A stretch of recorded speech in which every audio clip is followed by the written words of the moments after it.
Hey, welcome, welcome. I see Chalet is in the house. Chalet is in the house. Woohoo! Glad to have you here with me today. And we have got a new motion in the Delphi case to go over. Um, and so we are going to go page by page.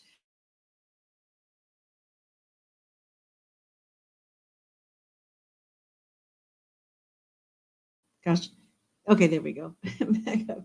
Before doing that, I just want to say and remind everybody that this case really is about Abby and Libby. Someone left that in the comments on my last video, and they're right. They're right. This is about Abby and Libby, even though we're not really talking about them in this motion. And it's focused on Richard Allen. Hey, Andy in the house. Andy in the house. Great to see you here. So yeah, we're not really talking about Abby and Libby in this show, but we need to, keep that in our mind that all of this comes down to justice for those two young ladies. I know people like to call them little girls. I don't know. I think that's stretching it myself. I mean, they were old enough to have boyfriends and everything. So, I mean, young ladies works for me. Horrible what happened to them, and whoever did it, whether it's Richard Allen or somebody else, needs to be held accountable.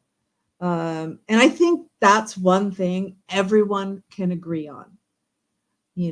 Was it Richard Allen or not? I don't know. I don't have all the facts. We're just going over what gets, released to us bit by bit. But one thing also that we need to consider is that when anyone is accused of a crime, it's part of the American legal system and justice system that they are innocent until proven guilty and need to be treated as such. And certainly doesn't seem like Richard Allen is being treated innocent until proven guilty. And the investigation, I don't know, the investigation is kind of sketchy in a lot of places. And so those things need to be resolved, right?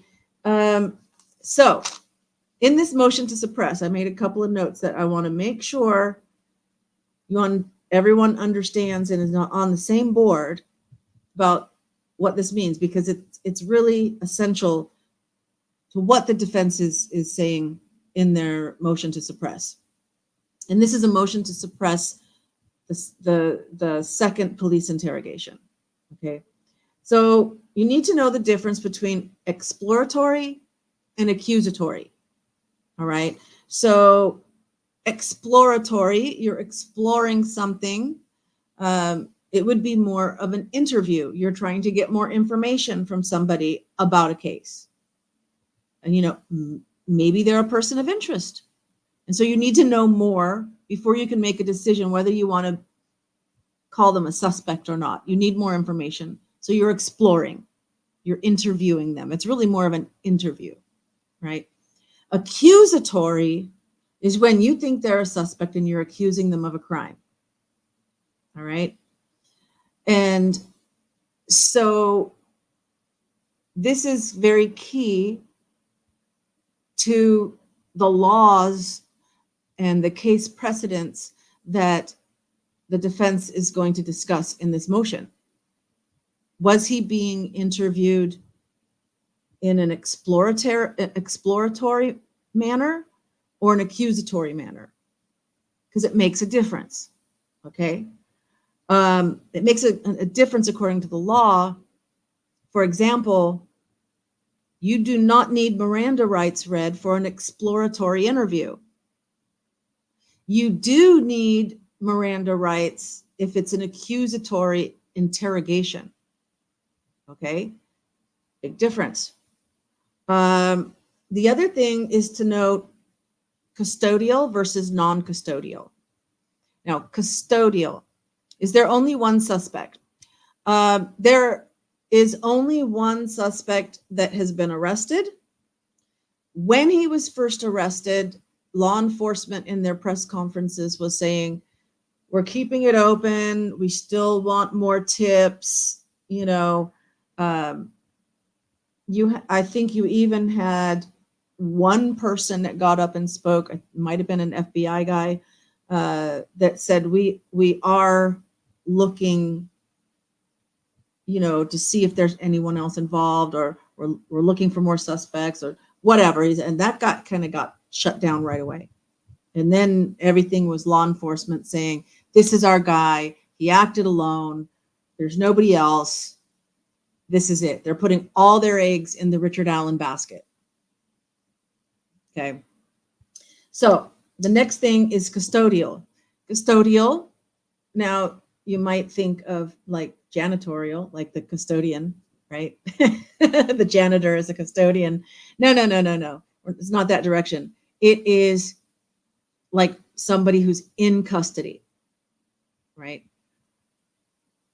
Even if the arrest charge hasn't, the police haven't said you are arrested, you in custody means that maybe you have handcuffs, maybe you don't have handcuffs, but you can't leave, right? You are in the custody of the police. Okay. If you are in custody, you need to have Miranda rights. Okay, read to you, right? Does everybody know the Miranda rights? That's when it's like, you have the right to remain silent. Anything you say can and will be used against you. You have the right to a lawyer. If you can't afford one will be appointed to you. All.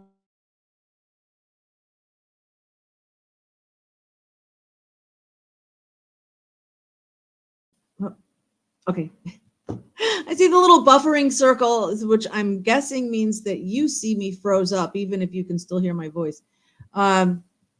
So that is also key to the laws and the cases that the defense is bringing forth with this motion to suppress. Whether or not Richard Allen was in custody, which would mean he needs to have his Miranda rights read, or he wasn't actually in custody, he was just there on his own free will, etc. So we'll kind of get into some of those points as they occur in the document. Froze for a second, 5x5 now. Yeah, thank you. I hope I'm not like some crazy face when it freezes, but whatever, it happens. I've got like 3 out of 4 bars showing on my little Wi-Fi signal, so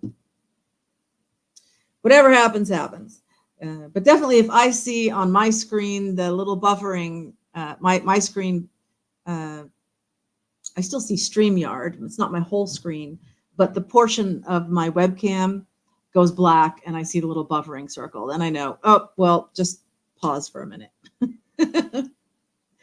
Okay. And the other thing I want to make sure that we notice is that this second interrogation takes place at a different location than the first location. Okay, and it'll say where the first interrogation was, give details about that, and then move to the second interrogation and the location and the circumstances and everything that unfolded. And so as we listen and read this motion to suppress together, keep those things in mind. 1, accusatory versus exploratory, custodial versus non-custodial, in the 2 different locations. Rex Stardust, hello, welcome. Rex in the house. Glad to have you here. Yes, good morning to you. If you didn't know, I live in Cambodia, so it's like 9 p.m. for me, but that's all right. I'm from California originally. Blah, blah, blah, blah. You can go see old videos of me telling my story or whatever, but we're not here to talk about me. We're here to talk about the motion to suppress. Good evening. No problem. Yes, good evening, good morning, good day, whatever.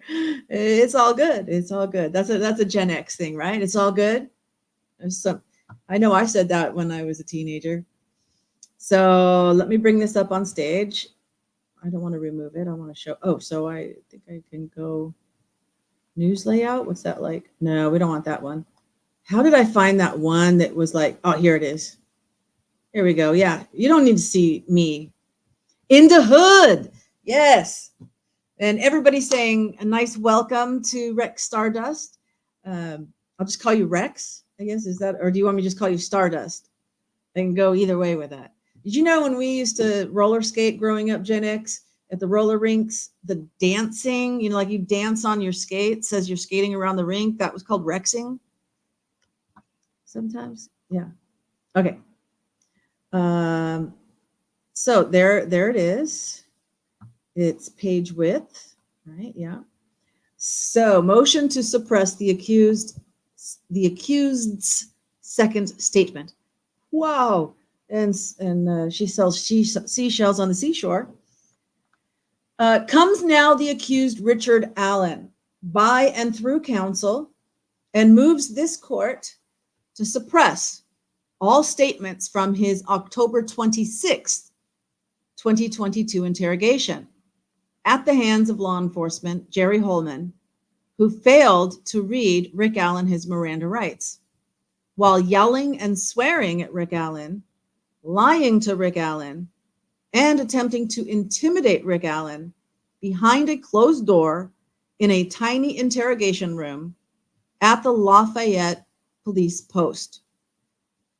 Additionally, a key portion of the videotaped interrogation provided to the defense is, wait for it,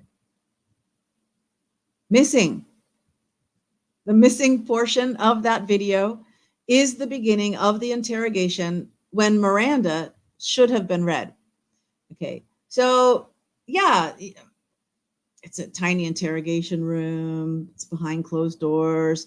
They're yelling and swearing at him.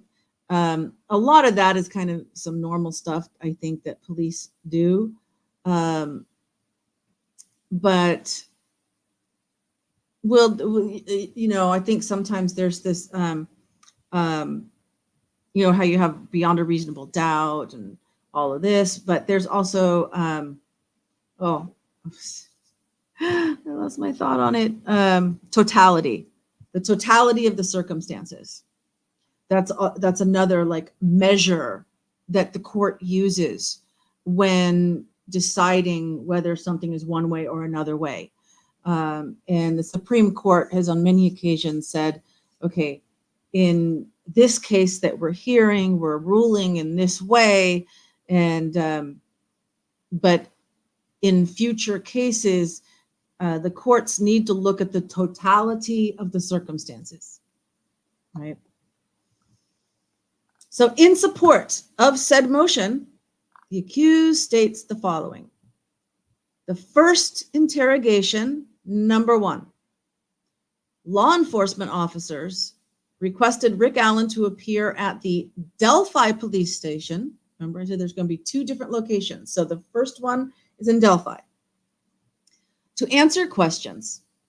And on October 13th, 2022, Allen voluntarily went to the station, sat down with police, thinking he was assisting them in solving the Delphi murders, since he had been on the trails earlier on the day that the victims disappeared.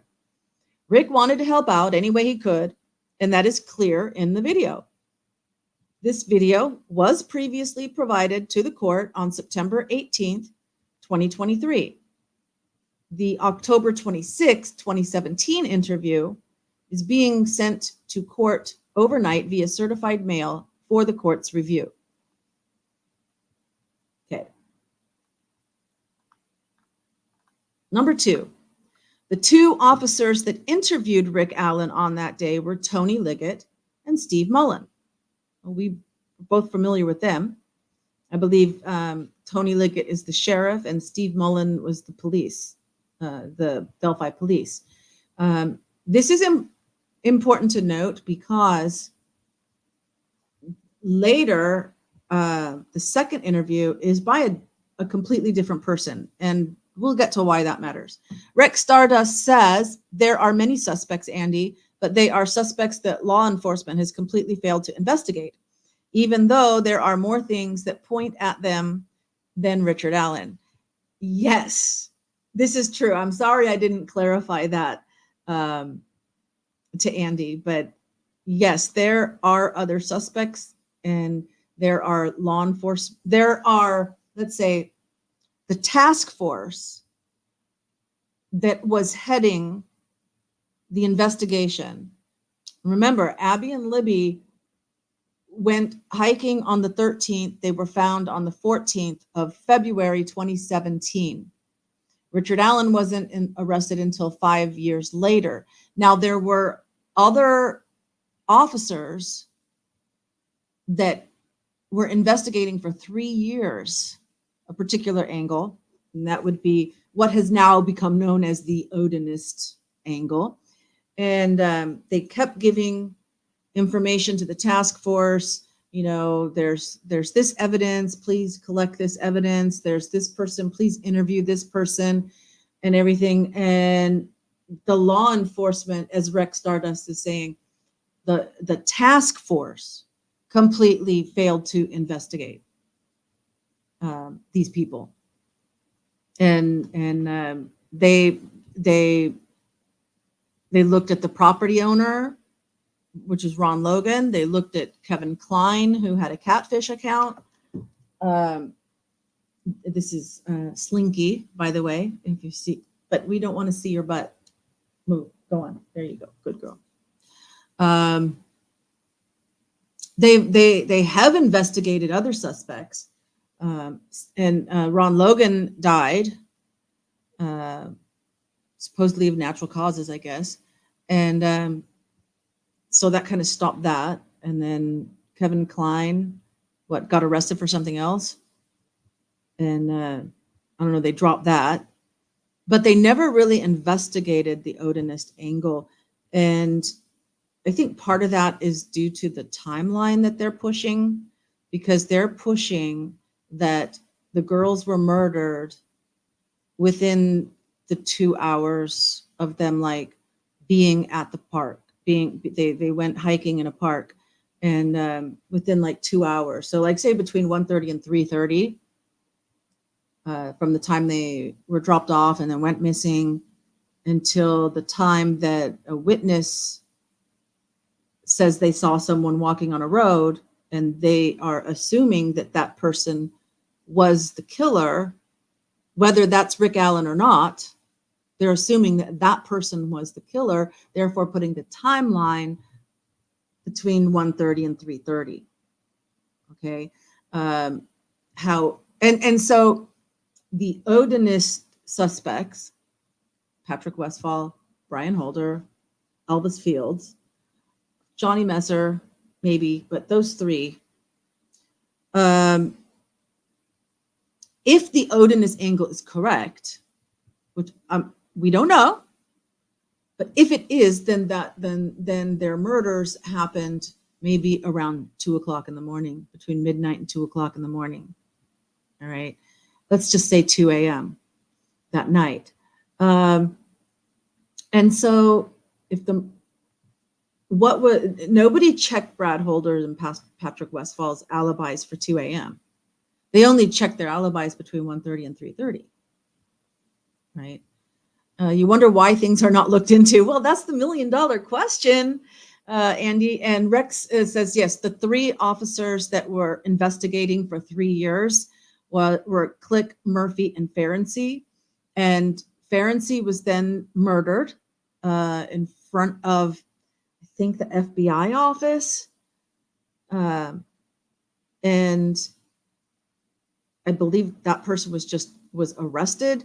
He was a former correctional officer, I believe. I don't know. I mean, I would love to see.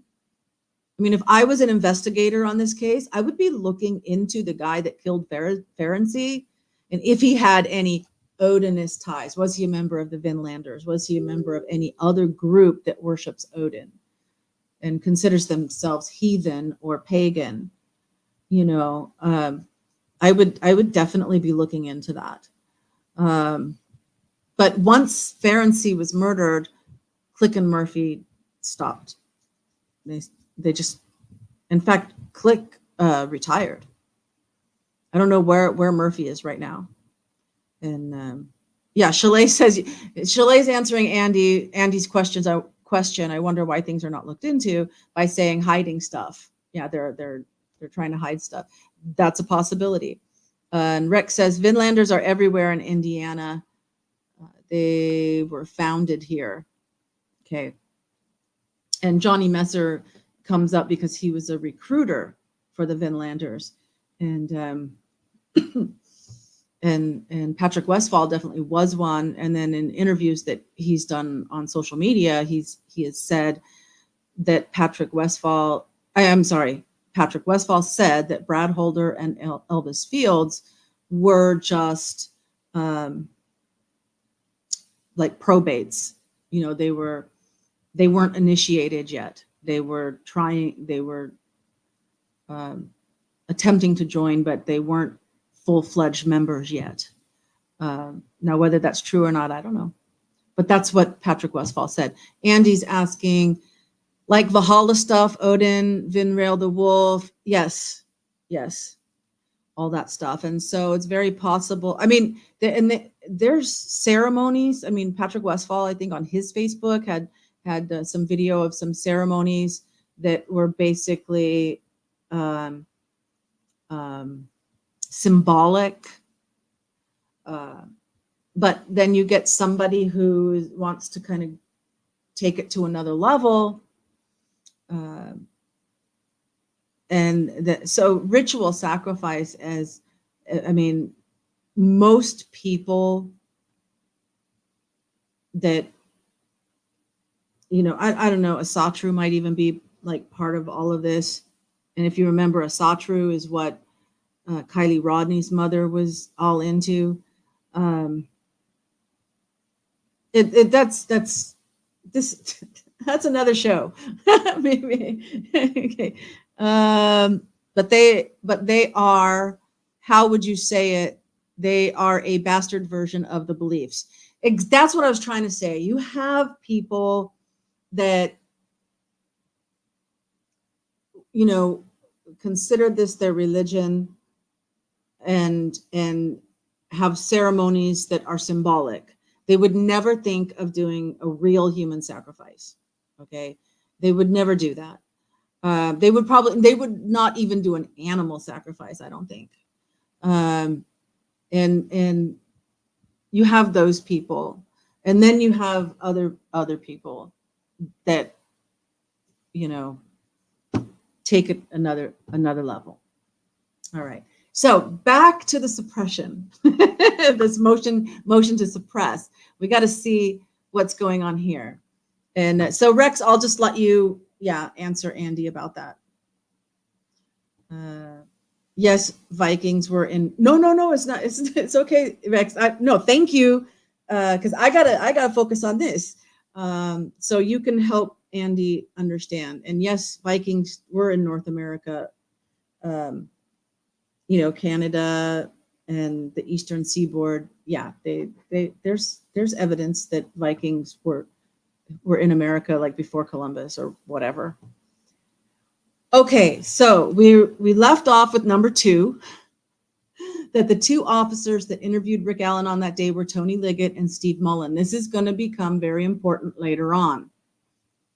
That these were the 2 officers that interviewed him this time, which they don't have a problem with the first one, but the second one, that matters. Number 3, Rick read his Miranda rights and signed an advisement of rights form, which is normal protocol for law enforcement before an interrogation begins. Everything went smooth. Number 4, for the first roughly 3/4 of the interview, that's a strange grammar structure. I would say I would say for roughly the first 3/4 of the interview, which is why I stumbled in my speaking. It is apparent from the interview that Rick believed he was assisting the police in their investigation and search for those that murdered the victim in the Delphi case, meaning exploratory. Right. Number 5. However, eventually, when it became obvious that Liggett and Mullen were actually pointing the finger at Rick Allen as the killer, accusatory, at one point in the interview, Rick said, quote, "I don't want to be somebody's fall guy, and we're going to try and make pieces of a puzzle fit somewhere they don't fit. Thing. I'm not saying you guys, please don't think I'm questioning your integrity. That's not what I'm saying," unquote. Number 6, however, when Liggett and Mullen amped up the intensity of their questioning, even positioning their bodies closer to Rick, see, they switched to accusatory. Rick said the following: "It's over. I was perfectly fine. I was cooperating. I was going to give you my phone. And then, when you started reading all these documents, that's at the, here's my thing, is I feel like you guys think I done this. So I'm done. You do what you need to do. It's your job. I understand that. But you better effing leave my reputation out of it. So you do what you need to do. And then, like I said, when you do find this guy, I'll expect the apology," unquote. Rick then described how police were trying to ruin his reputation by accusing him of the murders in public, even groping him as they patted him down in the street. Rick was expressing that the mere act of mentioning his name as a possible killer or patting him down on a public street as if he were a criminal would ruin his reputation and was greatly upsetting. Okay. Definitely accusatory. However, number 7, Liggett and Mullen did read Rick Allen his Miranda rights before they began their interrogation. And additionally, Rick Allen was aware that he had the freedom of movement as he, Rick, ultimately stood up and walked out of the interrogation room. Now, this, I believe this very day is the day they went or like as soon as this was over, they went to the judge and got the warrant to search his house. Number 8, however, at the end of the interview that turned into an aggressive interrogation, Rick made it clear that he no longer wanted to talk to law enforcement. Number 9, within hours of the first interrogation, well, here you go, Liggett drafted an affidavit for the search warrant. Judge Diener then signed the warrant to search Rick's home and vehicle. On that day, Rick Allen's vehicle was also seized. That's going to become important later. Number 10, the defense will not be seeking this first interrogation to be suppressed. Okay. The second interrogation. So what happened in the second one? This first one was October 13th, 2022, right?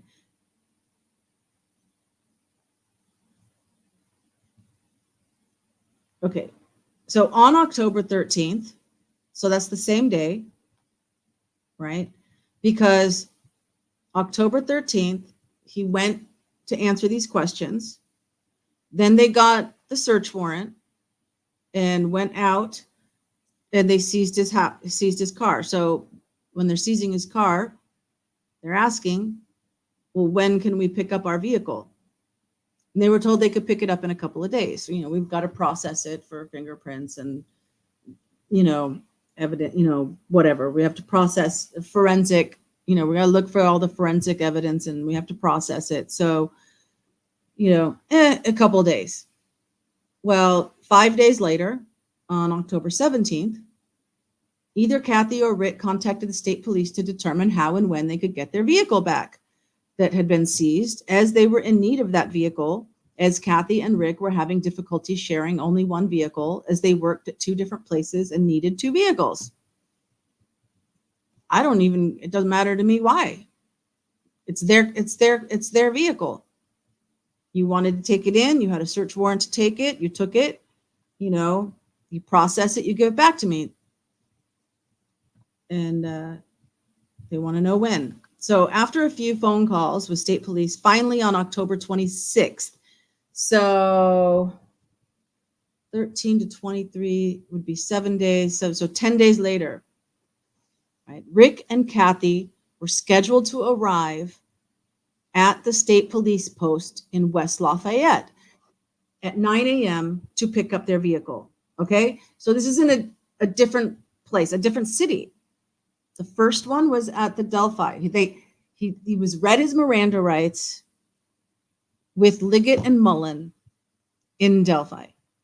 Now he's in West Lafayette police post to retrieve their vehicle. Oh, it says here 13 days earlier. Oh, why did I? Okay, yeah, totally 13 days.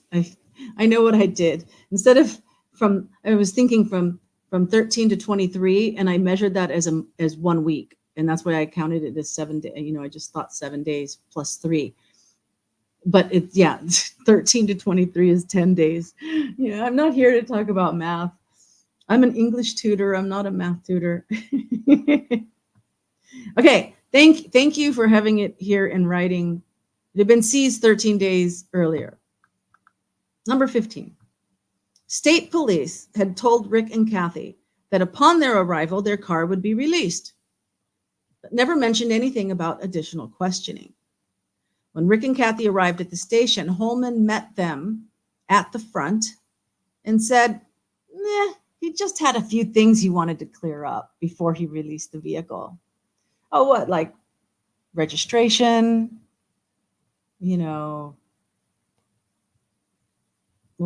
Whatever. Was there a parking ticket? No, I don't know. He needs to clear up something. You're going to think it's about the car, right? And so Holman requested. Now, so see, now we've got Jerry Holman. That is. Did they say what? I know I had a piece of paper before for you guys that showed the deadly triangle.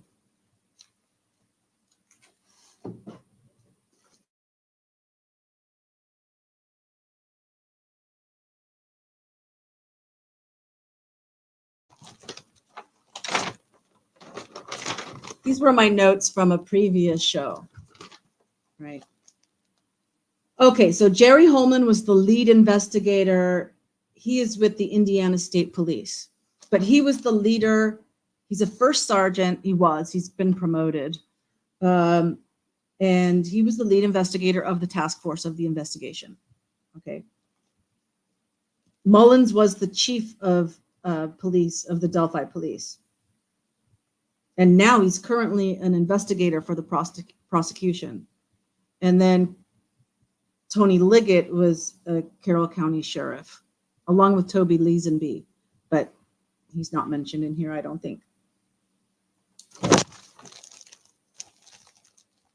Just so that we're clear on who Holman, and if you notice,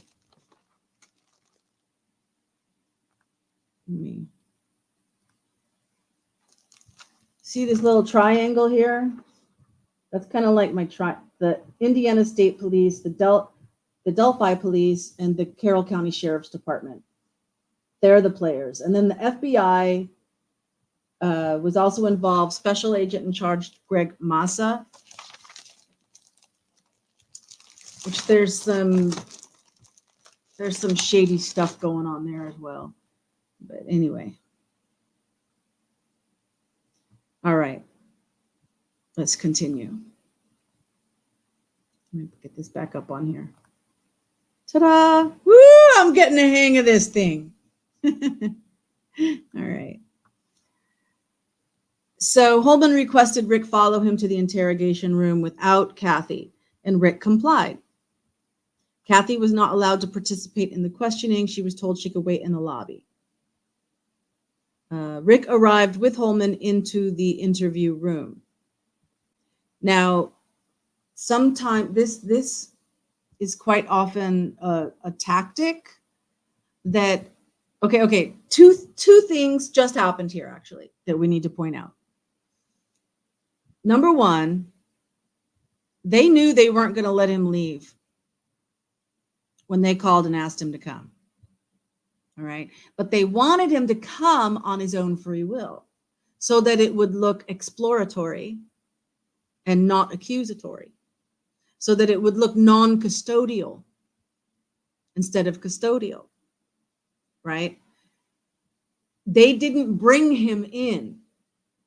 He walked in by himself, right? That's a big difference. So they do that on purpose to try and trick them. You know, this is a very well-known tactic of law enforcement. Stardust says, you should have way more people in here. I love your reviews. Thank you so much. We'll share it or whatever, you know, spread the word around the good side of the community. Yes, thank you. Thank you, Rex. I appreciate it. Thank you. So, okay, so I was saying two things. One, that they often do this to trick people, okay, because now they can say that he just came in on his own. We didn't bring him in custody, right? Because custody needs Miranda rights, and they're trying to get around that. Well, I mean, as a tactic, law enforcement in general will do this to get around it, okay? And then the second thing, when they take you back into the interview room, sometimes you have to go through doors that require like a key fob or something to go in. Now, that's to protect the police from some psycho coming in, so they can't get into the inside. But actually, you can get outside, like just by pushing a button or whatever. Anyone can go out, but you need the fob to get in. But people don't know that, so they think now they're like locked inside, right? Even though officially, they can leave anytime they want to, but you're already setting up the mind just by taking them back into the interrogation room. And especially if you have to go through different corridors, it doesn't say that here, but on sometimes you have to go through a maze to get there, and maybe you're not going to be able to remember your way back out, right? So you don't feel like you're free to leave. You know, you got escorted back there. You would need an escort back outside. You're saying, yeah, I think so also. Okay. Well, I will tell you that my video last night that I did, I'm sorry, not last night, but Saturday, the last video I did already has like 500 views and like 16 comments and everything. It's like, I don't know, it hit the sweet spot in the algorithm, and YouTube's been sharing it.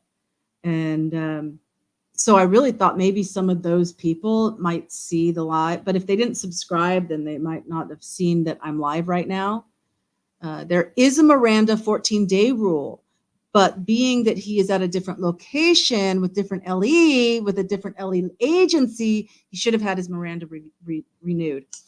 I agree. And we're definitely going to get into that point when they talk about the Miranda and everything. Okay. Definitely. And maybe they thought because of the 13 days they were bringing it.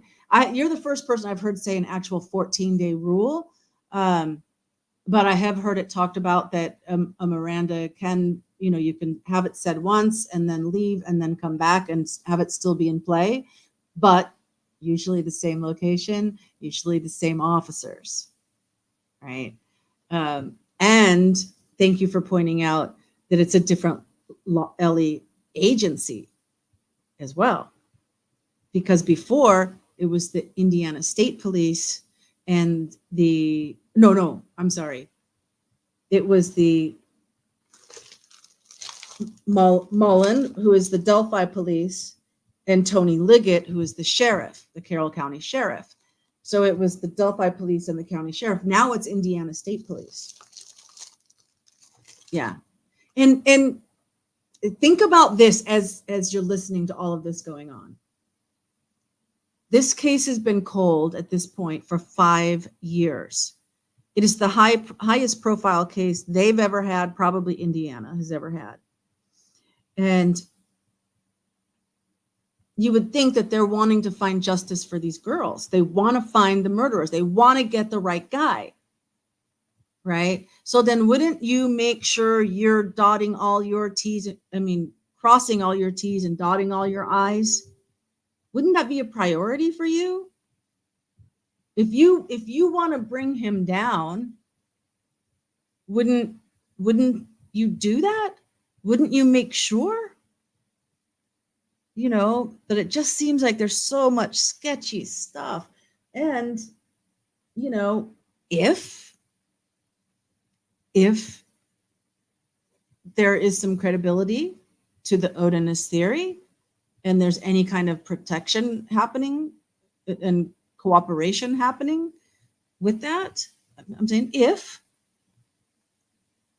and then you're trying to find a scapegoat to pin it on, don't you want to make sure you're going to be able to put him away?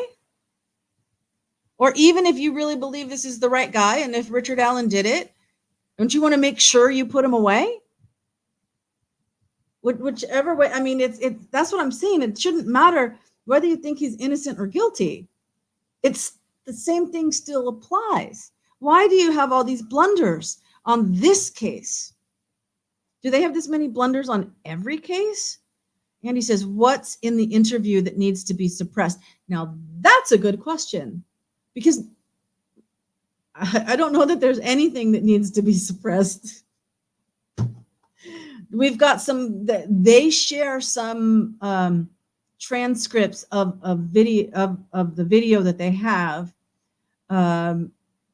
because there's some video, not all video, but there's some video of this, and they share some of it. So we'll get to that.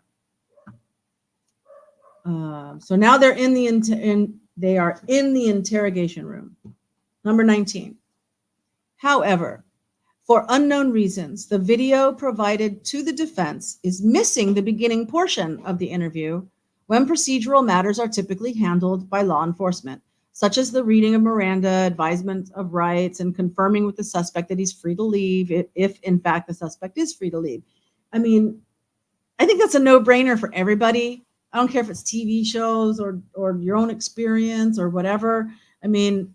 The first thing they do is it's like, I'm going to record this, or we are recording this, and I'm officer so-and-so, and this, officer so-and-so and officer so-and-so present, and you read them their rights if it applies.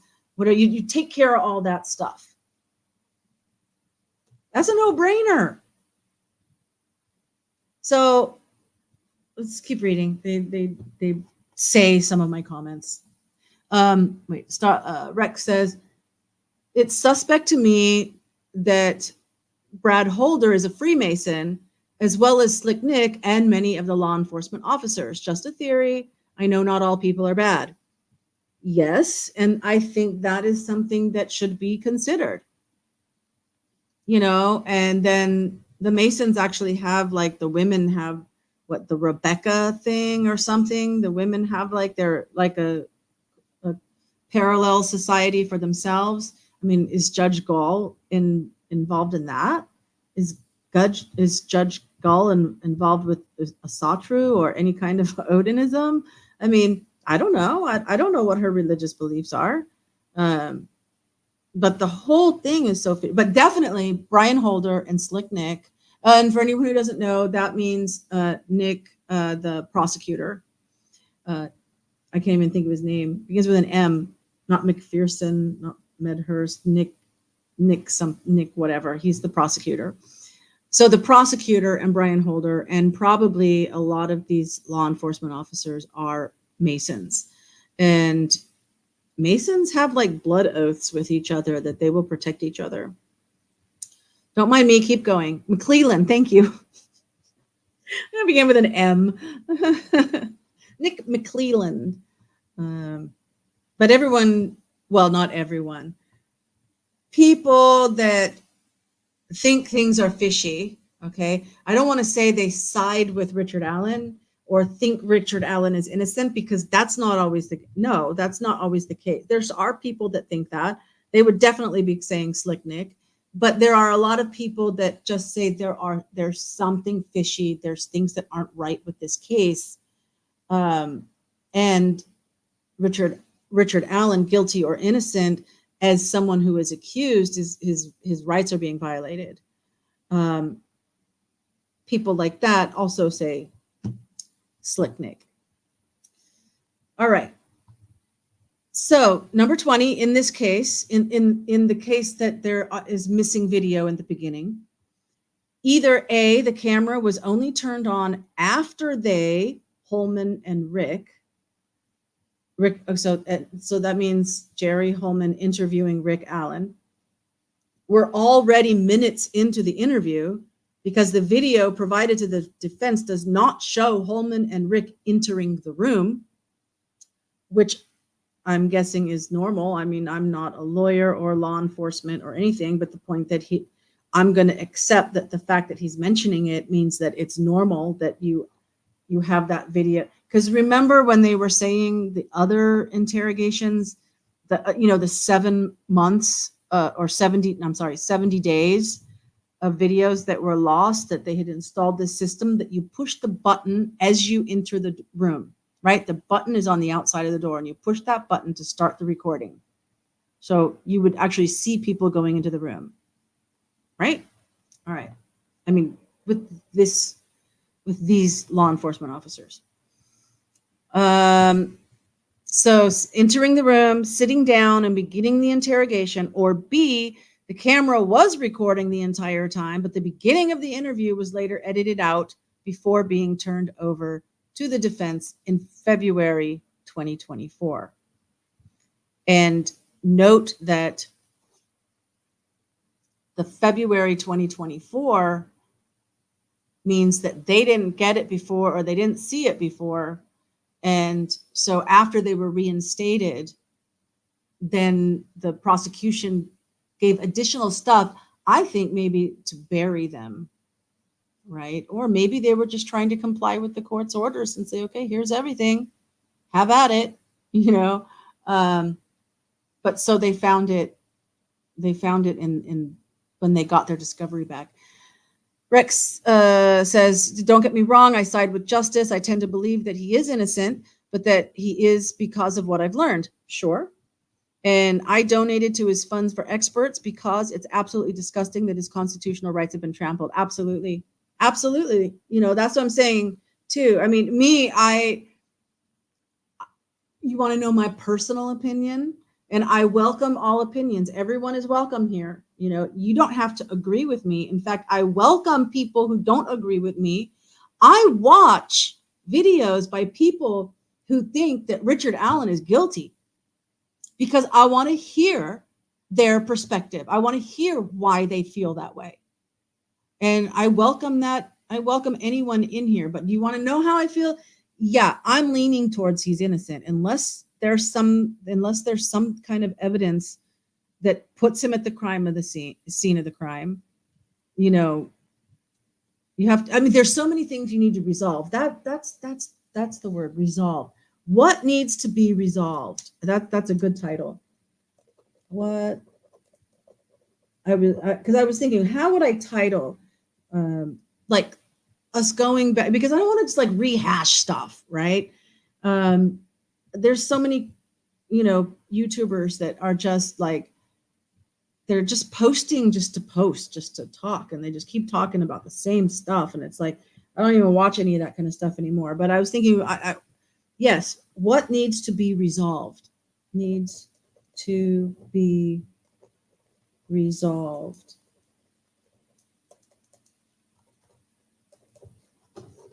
Because there's a lot of things that aren't resolved for me.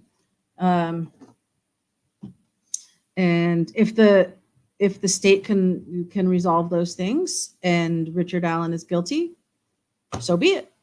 But the information that I have doesn't lead that direction to me.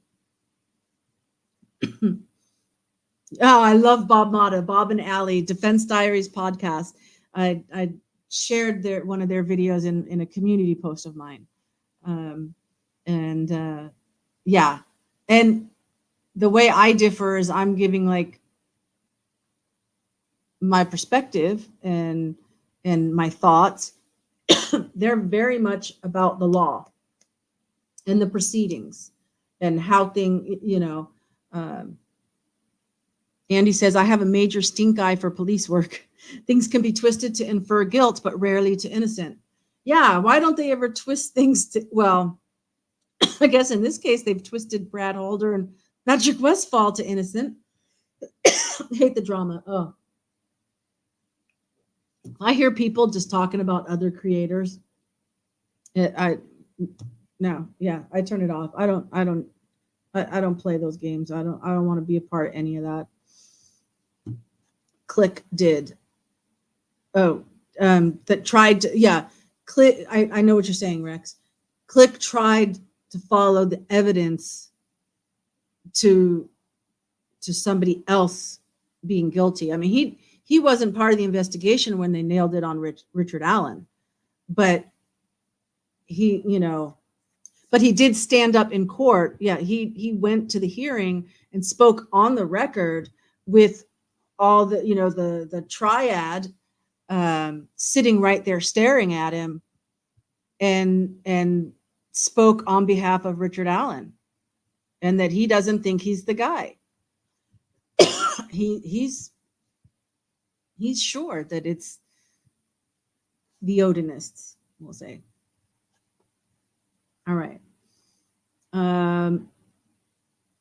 So number 21, either way, the beginning of the interaction between Holman and Rick in the interrogation room, when introductions are typically made and Miranda rights are always reviewed, is missing.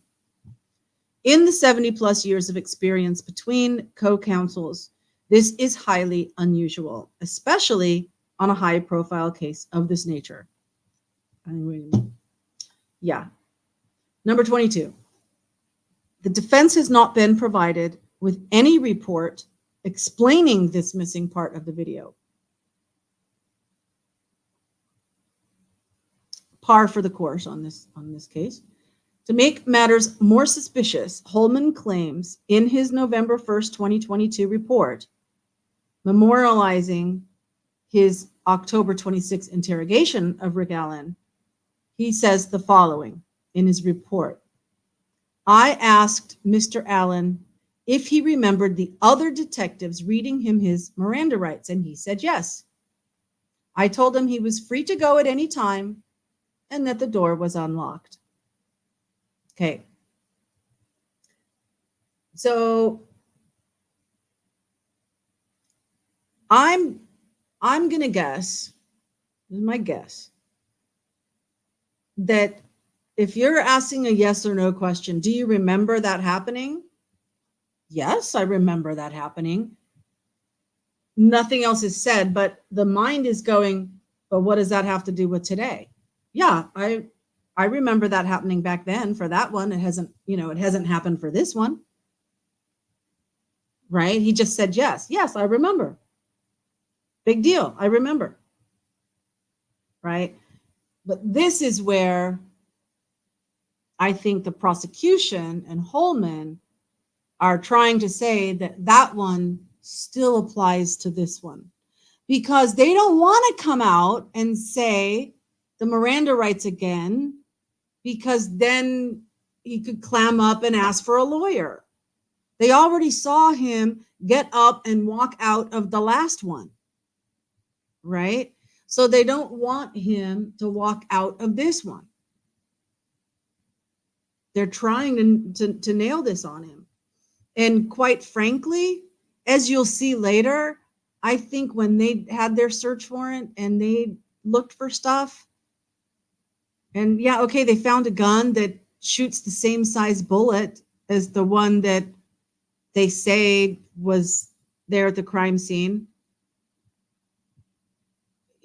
which is disputable as well. If they had something else, then why wouldn't they have said anything else by now? We know he's the guy because we have this. But they don't.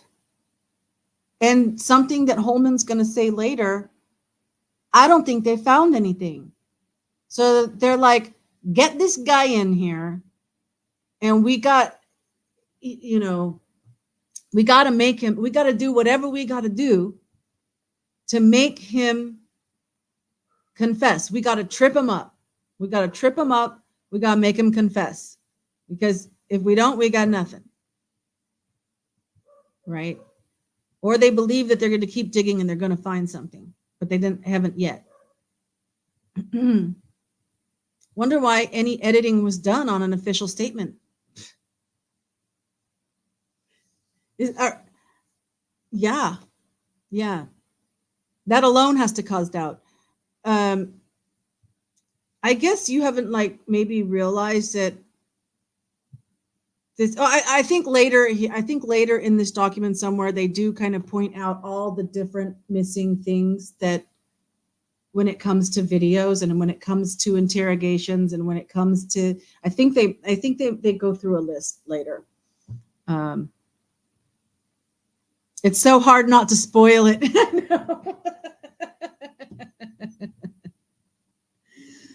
But Andy, it's kind of nice to have someone that you're asking these basic questions. Like you don't have any preconceived notions, obviously, which is why you're asking about these things. And so that's good. That's good. Thank you. I told him he was free to go at any time and that the door was unlocked. Yeah. All right. Number 24, Holman's report doesn't identify who the other investigators are that purportedly reviewed Miranda with Rick.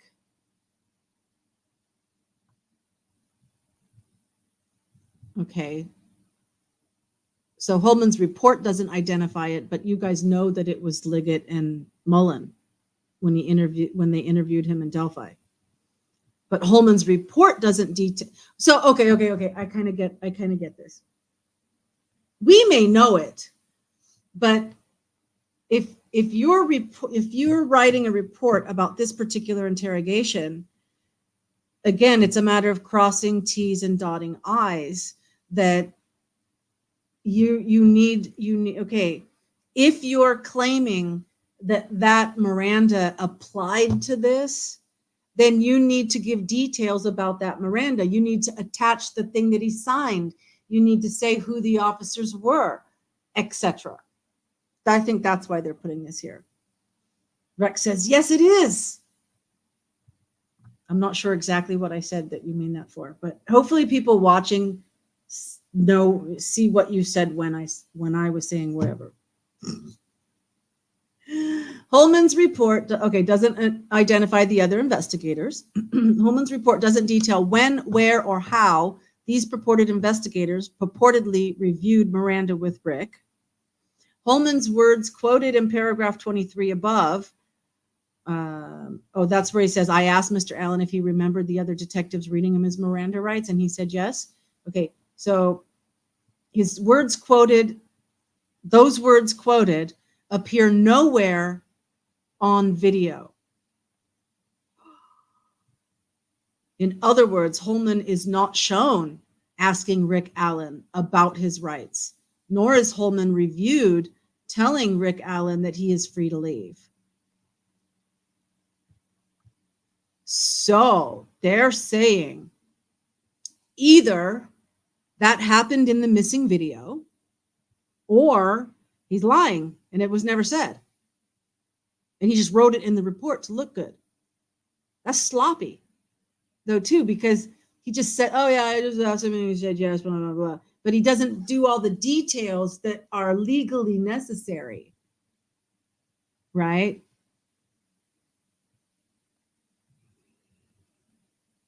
My goodness. It's nice having Andy in here to discuss things logically and competently. Yes. Wow. That just kind of hit me. Because, yeah, I watched Bob and Allie go through this. Earlier this morning, I watched them go through it. And their style is they'll just read through the whole thing, and then afterwards they comment. And I don't think they're actually taking notes on things, unless they'd taken notes earlier before they just read through it. When they read it not being live, and then when they go live, they've got some notes set aside. That's possible. But for those watching, they just read through it and then they go over some comments.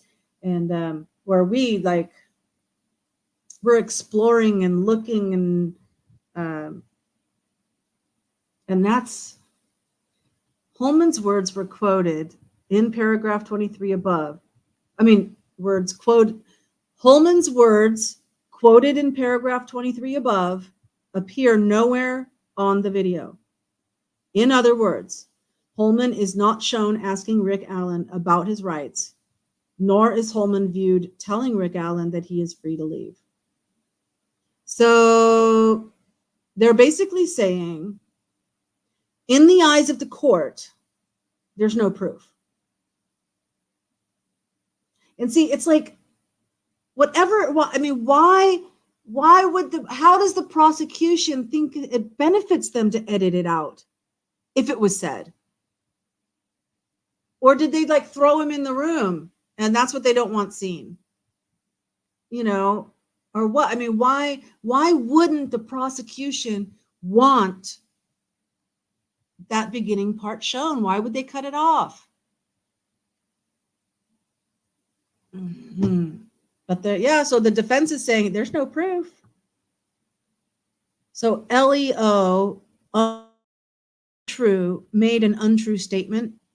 Oh, well, you know that during the interrogation they're allowed to lie, right? There's exploratory and accusatory. So that's why I started up front with that. You got to exploratory. You don't really get to lie. Accusatory, in custody, you've arrested someone, you're going after them, you're allowed to lie. The Supreme Court has upheld that law enforcement can lie. In the accusatory custody side, not on the exploratory side. Okay, so which way do they want it? They want it to be exploratory, or they want it to be accusatory? Because if it's accusatory, they need the Miranda. But if they think it's accusatory and this Miranda count, the first Miranda counted, the defense is saying, show me the proof. You say that in your memorializing of it, but it's nowhere on the video. It's hard to believe anything Holman says at this point. You almost have to have it in black and white. Absolutely. I know. He's been caught so many times. It's sad. It's a very questionable form of it is. It's legal, but not everybody agrees with it. It's kind of like the death penalty. It's legal, but not everybody agrees with the death penalty, right? So, number 27. In his report, Holman indicates that those words were stated to Rick Allen at the very beginning of the interview. The beginning of the interview is missing. Just restating what we already talking about. All right. Oops. Why is this not moving? Number 28.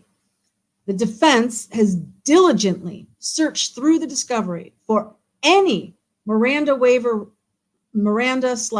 of rights form signed by Rick Allen on October 26, 2022. The defense has found none. Because they're counting on the first one. That's obvious. The prosecution is counting on the first one being in effect. Okay. The defense has diligently searched through the discovery for any reports by state troopers who were on duty that day, such as Jay Harper and David Vito, who would have potentially read Rick his Miranda rights on October 26, 2022. The defense has found no such reports. Wow, can you imagine? They got the like the duty sheet or whatever, everybody who was on duty, they got the list of everybody that was on duty at that time. That's diligent. And he says diligently. Well, they diligently searched through the discovery for any reports by anyone who was, so that means they had to find out who was on duty that day. That's a whole nother level of diligence. Just as Brad Holders, oh, okay, this is where, Andy, this is,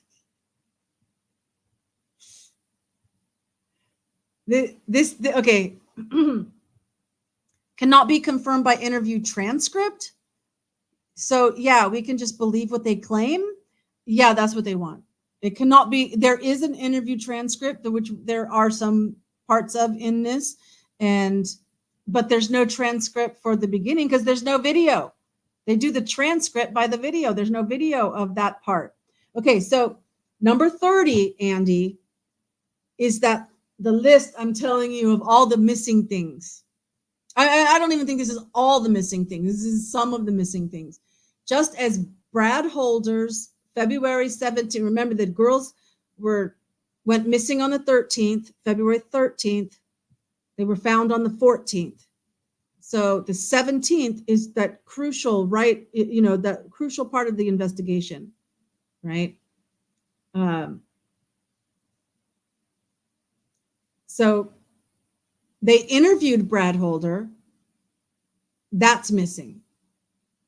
The mimicked crime scene found on Holder's social media page is missing and still has not been turned over to the defense, but the defense thankfully located it in Georgia. So the defense, there was a mock crime scene with two young ladies and a tree and everything that Brad Holder had put on his social media page. I believe it was Facebook. And I haven't seen that picture. I've seen other pictures that were on Brad Holder's Facebook page. But they went to Georgia. They had to go all the way to Georgia where somebody else was like sitting in jail, I think. And somehow whoever that was gave them that picture, so they have it. So they've seen it. So they know, that how could have nothing about the crime scene had been released. Nobody knew about it. So how could he put pictures up almost identical to the crime scene, right? Unless perhaps he was part of the crime scene. Either that was if it was posted before, then it was like practice, right? What he wanted to do for his ceremony. But if it was put up after, then it was like just bragging. I can't remember. I think it was put up before. Doug Carter, there are so many tentacles. Oh my gosh. I'm not even mentioning. I don't think he's anywhere in this one. Okay, so number 1, Brad Holder's interview is missing. Number 2, the defense has not given them that picture. Number 3, Rick's original tape statement to Dan Doolin in front of a grocery store in February 2017 is missing. So that's when he told the police, hey, he called the tip line or whatever, I think, and said, hey, I was there.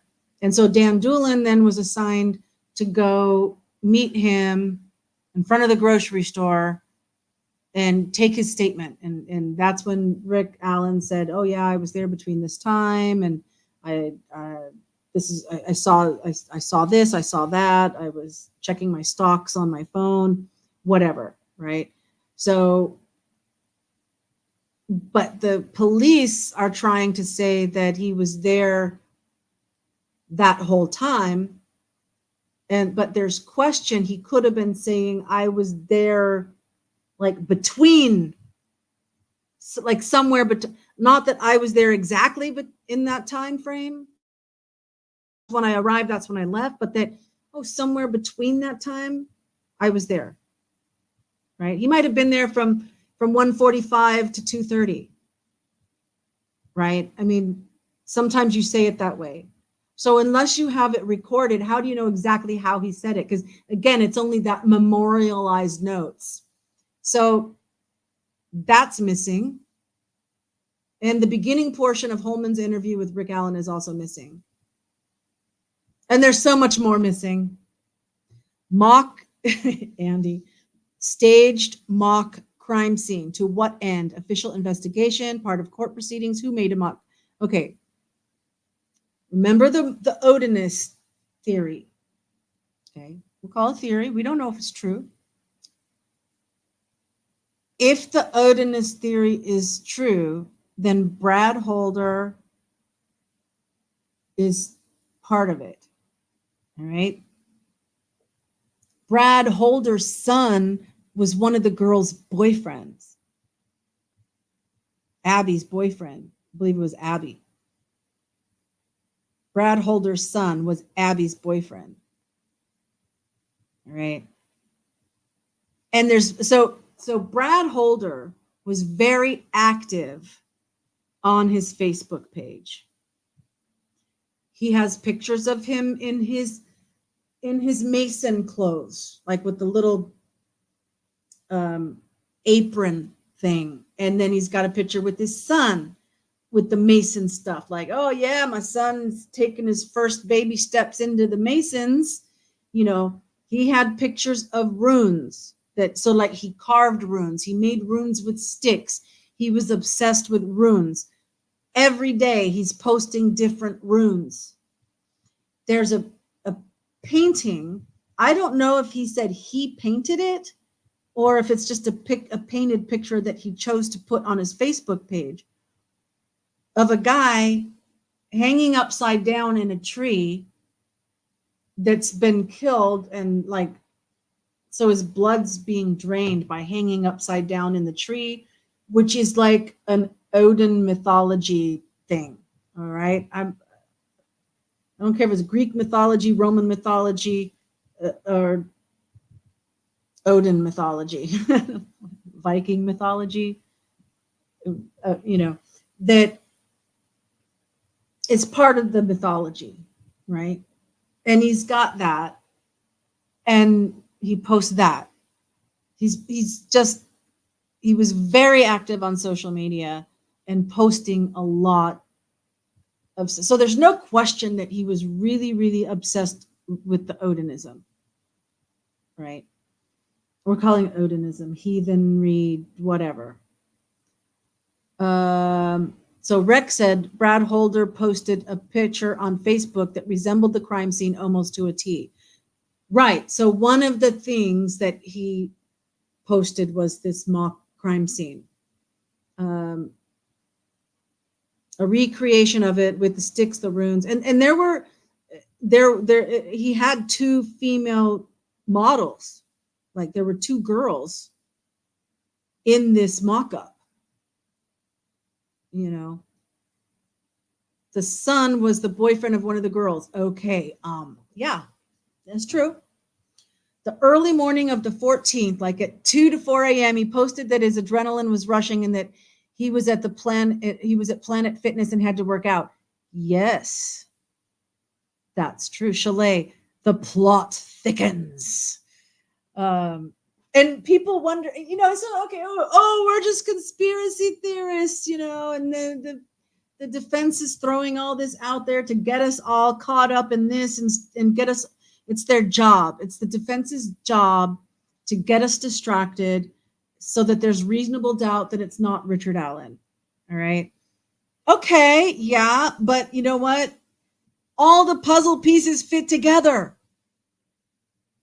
It's not like they're random puzzle. Oh, well, you know what? Maybe the cow jumped over the moon and the knife ran away with the spoon. There's like real stuff. And okay, I know we're just a little bit sidetracked, but Andy, how Rex mentions this 2 to 4 a.m. thing, I want you to think about this.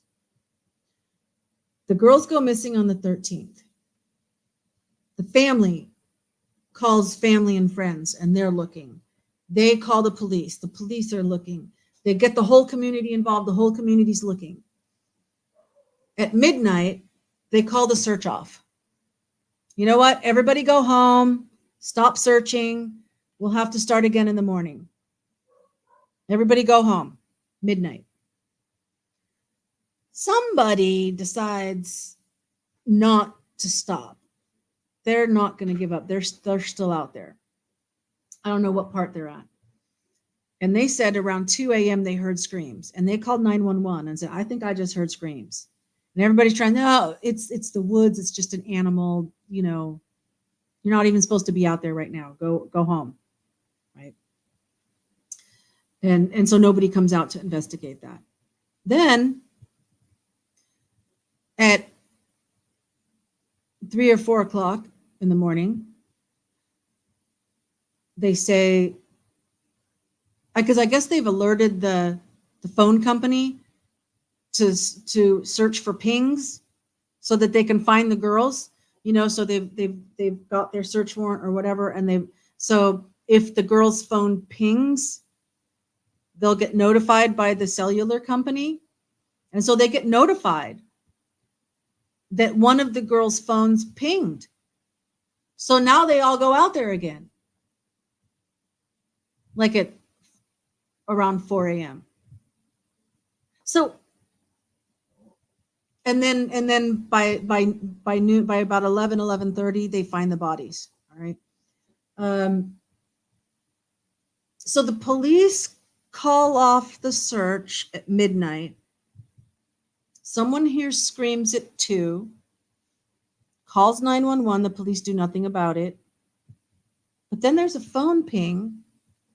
And so they're all back out there like 4 o'clock. You want me to make a wild guess, a real conspiracy, wild, far out there guess? The police made sure it was clear so that they could do whatever they needed to do for their ceremony. And they're not just hiding and protecting, but maybe they weren't there on the ground. But that's fishy as heck to me. And there, I said it. That's fishy as heck. That they called off the search. Right, Rex? You've been watching this, right? They searched the area that the girls were found and they were not there. Yeah, so then add the geofencing. 3 phones were in the area where the girls were during the not even the search time. There were 3 phones that were not pinged, because pinging you can't necessarily triangulate, but the geofencing, 3 phones were right within 60 feet of where those girls were supposed to be at the time they were being murdered, according to the police, between 2:30 and 3:30 of the 13th in the afternoon. The afternoon of the 13th, when police say that they were being murdered, there's 3 phones within 60 feet of where they were found. Now, either they were witnesses and they saw something or heard something, or they were part of it, or nothing happened until 2 a.m. I mean, you got to consider it as a possibility. I wasn't there. I can't say that that's what happened, but I'm saying it should be investigated. Please, just investigate it. I mean, can you even get phone records and things? I mean, maybe. I mean, with the surveillance state and the Patriot Act and supercomputers, and they know everything we've done from the friggin' day we were born, right? So maybe that data is sitting somewhere. Where was Brad Holder's phone? Where was, I don't know. But like he said, Brad Holder posted that night, oh yeah, I'm at Planet Fitness and I got all this adrenaline. Woo-hoo! And so was he? Are there videotapes of him working out at Planet Fitness? What if he drove his car to Planet Fitness, put his phone on the seat, left it there, had Elvis Fields pick him up in Johnny Messer's car? Because wasn't it Johnny Messer's car that had blood all over it? And then his girlfriend had to wash it all off. And then later, after she broke up, she like ratted on him. So maybe someone picked him up so that way he would have his alibi during that time. And then wouldn't he just be laughing that they only checked whether or not he was at work from 1:30 to 3:30? in the afternoon. I can give my theory. It may be wild. I'll keep it to myself for now. Why is your adrenaline pumping at 3 a.m? Good question, Rex. So let's get back into this. So all these interviews are missing. Number 31, the defense has diligently searched through the discovery for audio or video by any law enforcement from October 26, 2022, in which it can be seen or heard that Rick Allen was read his Miranda rights or told that he was free to leave, and the defense has found none. Number 32, therefore, at this time, it appears to the defense that Jerry Holman's claims in his report that Rick Allen was asked about his Miranda rights and told he was free to leave are false, and that key video evidence that would prove such is missing. That would prove as much is missing. There you go. They're calling him out as a liar. Number 33. The following are true and accurate depictions of what occurred at Allen's October 26, 2022 interrogation, as shown on the videotape of said interrogation that was not missing or deleted, but was actually provided to the defense. Okay, so what did they provide to the defense? And so they're going to give some descriptions, and then they're going to give some transcript. Okay. So A, on video, who is that? Kitty. I didn't see which cat that is. Oh, let me see your comments. The missing things already point to evasiveness. That alone gives doubt. It's so wild, Andy. You can't even make this shit up. I know. There's so much more, Andy. Okay, Andy. I will put like in the comments after. Or why don't I do it right now? So it's like in the thing. My channel. Lives. Oh, no. I should go to playlists. I'm sorry. Be faster that way. Playlists. My true crime playlist. I guess you must have been like working or something, doing the roads. Okay, here we go. This one. Streamed 5 months ago. Share. Copy. For anyone else out there that likes my style or whatever, and you want to hear a lot of the things. I did this video, the Frank's memo. Oh my gosh. I didn't even go through. What I did is I went through the PCA, and this was after the Frank's memo had come out. And the official title of this video is Delphi Murders, What is Fact, Probable, or Lies, PCA for Arrest of Richard Allen. So I went through page by page the PCA arrest. I mean, the PCA for his arrest, probable cause affidavit, and say, okay, which of these things can we say, okay, that's a fact? And which of these things can we say, okay, that's probable? We can't say it's a fact. We don't know for sure, but it's probable. Okay, they're proposing this. It's probable. And what things can we say that's a friggin' lie? Because there's all three of those things in that PCA, and I go line by line through that. So I highly recommend checking this out. Yeah, I can help Andy on where he's from in the sense of what he has shared already publicly, that he's from Northern California around Mount Shasta. So that's not a secret. And it is stranger than fiction. The PCA is so weak, it has Liggett's own version of things. Oh, and Chalet says, the police are completely innocent, LOL. Yeah, we'll definitely watch it. Thank you. Thanks, Rex. Yeah. All right, so let's continue with this one. It's 10:30 already. And we're on page 5 of 13.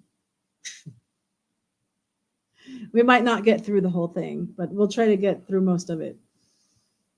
Okay, so based on the videotape, the following. A, on video, Holman never read Rick Allen his Miranda rights nor mentioned them to Rick Allen. At least there's no proof of it. B, Rick Allen was placed in a tiny confined room without windows. Oh, I know where all this is going to go. So I'll tell you why to keep this in mind.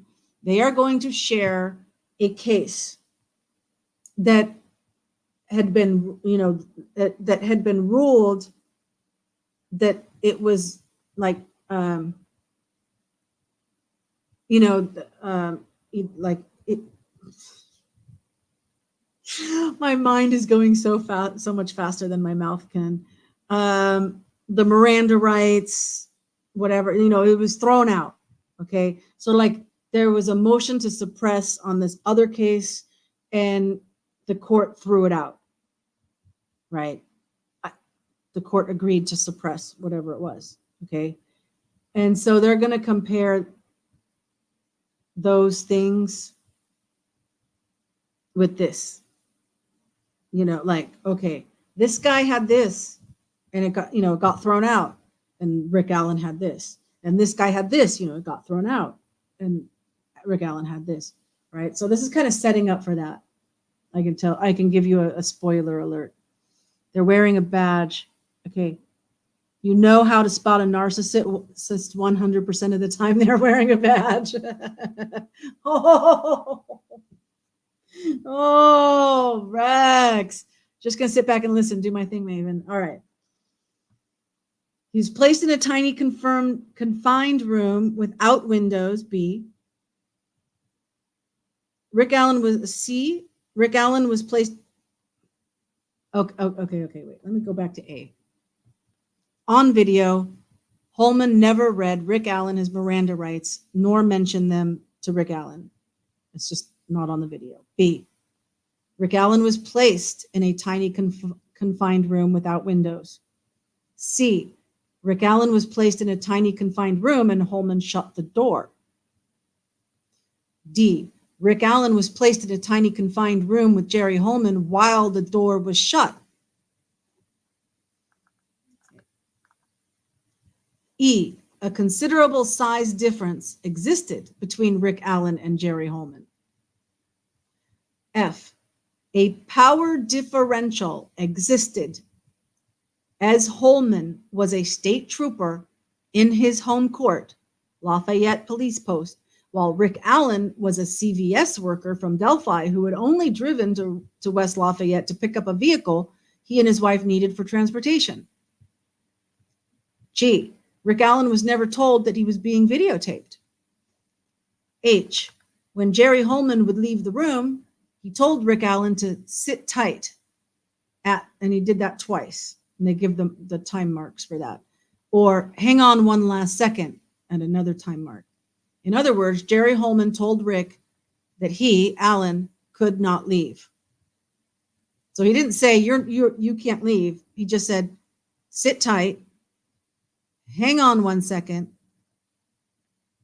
multiple times, implying don't leave. Okay. You guys are talking amongst yourself. That's awesome. When Jerry Holman would leave the room and tell Rick to sit tight, Holman, would shut the door. So again, making him feel confined in custody. Jerry Holman lied to Rick Allen during the interrogation several times, including the following. All right, so now we have an indentation and we've got a new 1, 2, 3, 4, 5 under J. So this is J. 1, at the 7:10 mark, Jerry Holman told Rick Allen that, quote, we have experts that say that's you on the bridge and that's your voice on the video. And parentheses, there is no evidence that supports this statement.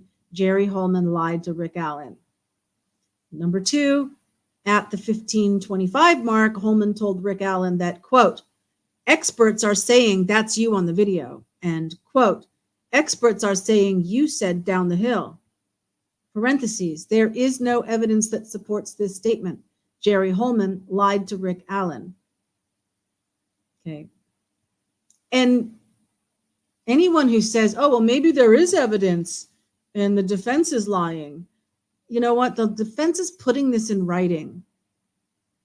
And it doesn't make any sense for them, for the defense to be lying about this. If they said there's no evidence that they have, that if the state has that evidence, it should have already been handed over in discovery, right? So they don't have anything. At the 1507 mark, Holman tells Rick that witnesses saw a gun in his pocket. And then parentheses, there is no evidence that anyone claims to have seen a gun in Rick's pocket. Holman lied to Rick Allen.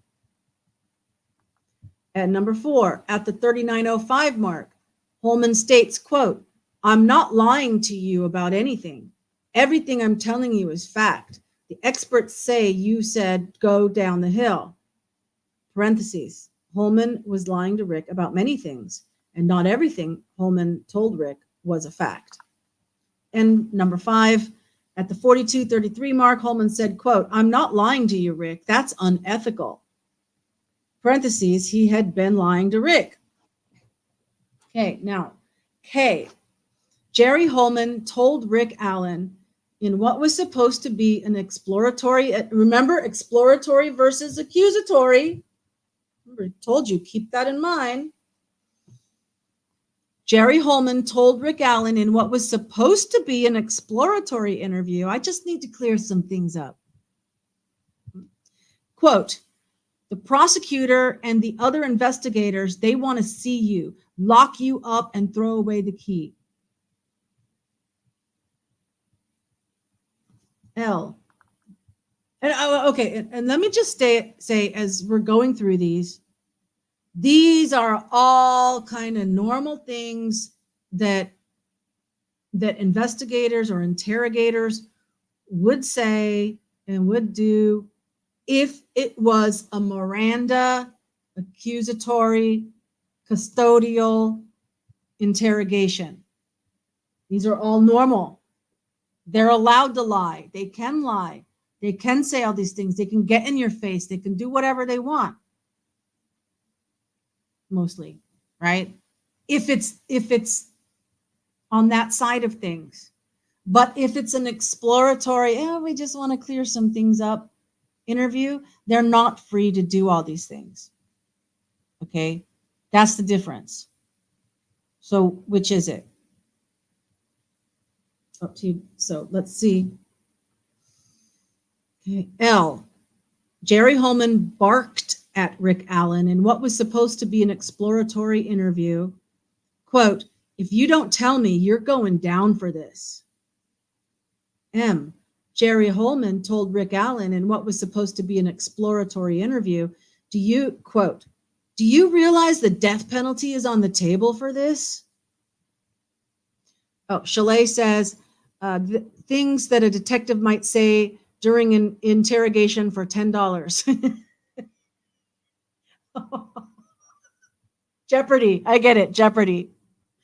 Alex, I'll take things that a detective might say during an interrogation for $10. Andy, just to mention, they just found the Rounds kid. Oh, Dylan Round. Yeah. And the guy led them to it. I think that, I didn't hear that they let him out of jail to take them to the place. I heard that he cracked, that they did some kind of plea deal for him to give the information of where it was, but maybe they led him to it, Yeah. Good one, Chalet. That was good. Thank you. Thank you for playing Jeopardy with us tonight. N. Yeah. All right, Trebek. Jerry Holman told Rick Allen in what was supposed to be an exploratory interview, quote, oh, wait. I did that one. You do realize the death penalty is on the table for this. And at various times, Jerry Holman yelled at Rick Allen, including using profanity-laced language while accusing Rick Allen of the murders, which we have transcripts of. Oh, Rick Allen asked Holman to stop the interview. Rick said, quote, "I'm done," early into the interrogation at the 12:05 mark, but Holman continued his interrogation. Wow, 12 minutes. So he already, so Rick Allen could tell that this is not exploratory, this is accusatory at the 12-minute mark, and said, "I'm done." What he didn't say was, "I want a lawyer." And he didn't get up and walk out. Because I guess he felt like the door was shut. Holman is, I'm sure, between him and the door. And there's no way for him to get up and walk around Holman to get out the door. And then get through the police station and get out and leave. I guess. But he should have said, "I want a lawyer." Hindsight's 2020, huh? P. The state police never turned over the vehicle to Kathy Allen after Rick Allen was arrested. Returning the vehicle to Rick and Kathy was merely a subterfuge to get Rick to the police post to be interrogated. Yeah, it looks like that. Let's see. Rex Stardust. I heard he got a hell of a plea in the Dylan Rounds case. Nobody's heard any details. Anytime. Thank you, Chalet. Yes, anytime. Well, Rex says, well, Holman told him he was free to leave, right? That's what he said. Yeah. But you're sitting there and this guy's in your face. I don't know. Well, okay, they've got video of it. So in the video, you can see where everything is and if he feels like he can get up and leave. Okay, so the law. Number 34, Indiana Supreme Court. Okay, so, and this is kind of important that you can throw the federal Supreme Court things in, but it's better if you have the Indiana Supreme Court cases, right? For your examples. The courts like that better, especially if it was to go to appeal and go to the Indiana Supreme Court. So the fruit, Andy says, so fruit of the poison tree in effect after he balked at continuing. So yeah, but he didn't. He never confessed. He didn't confess until after he was in Westville for 5 months. It took 5 months for them to break him. Okay. This whole thing. So really, to be honest, I think the only reason the defense is filing, the only thing they have to gain, the only reason they're filing it is for his constitutional rights. There's nothing he said that hurts him for the trial. So there's no reason for them to suppress it for the case. I think they're only filing to suppress it to, to say, look, what was done was wrong. And to give us the details of, I guess, maybe. I don't know. I think people that are pro-prosecution have definitely accused the defense that they use these filings as a way to release information that otherwise wouldn't make it to the public. So it's almost like they're the defense, people who are pro-prosecution believe that the defense is leaking information by making these filings. I'm not saying I necessarily agree with them, but I understand that perspective. And in which case I would say that this would support that, in my opinion, because I don't think that there's anything that they need to suppress for their case. But I do believe they're doing it for the constitutional rights. Rex says, I get what you're saying, Andy. When Holman continued questioning after Rick said he was done, everything that was said after that should be stricken. Right, fruit of the fruit. So the poison tree becomes when anything after he said that he was done. Yes.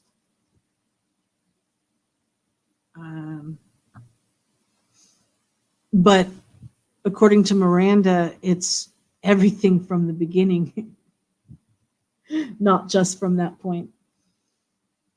All right. Number 35. Oh, wait, or did I?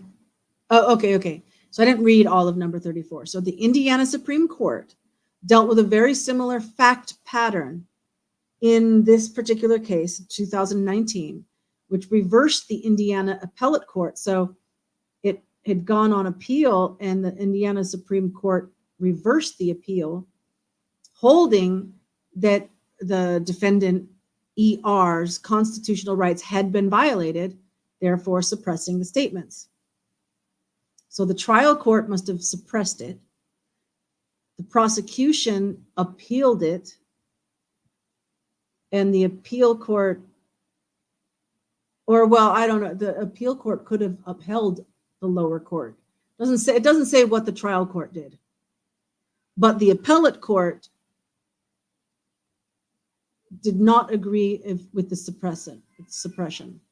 So the Supreme Court reversed it, which then suppressed his statements. So basically, the Supreme Court found that the Miranda had been violated.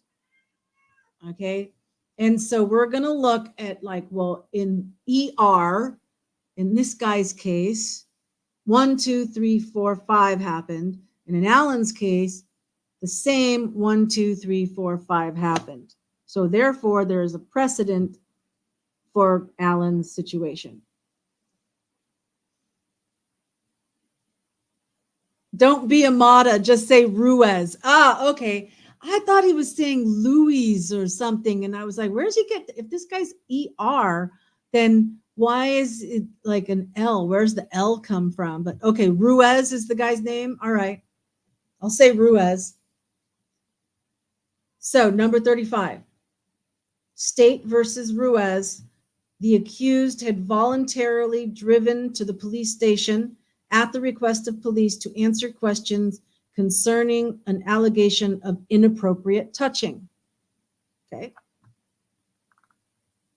In this case, Alan voluntarily arrived at the station to pick up a vehicle, but unlike Ruiz, Alan was unaware that he would be asked questions once he arrived at the Lafayette police post. That's true, which adds another layer to it, because this guy knew he was coming to answer,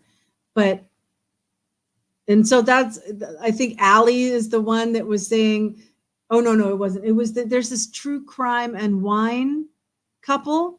That's the whole thing. True crime and wine couple.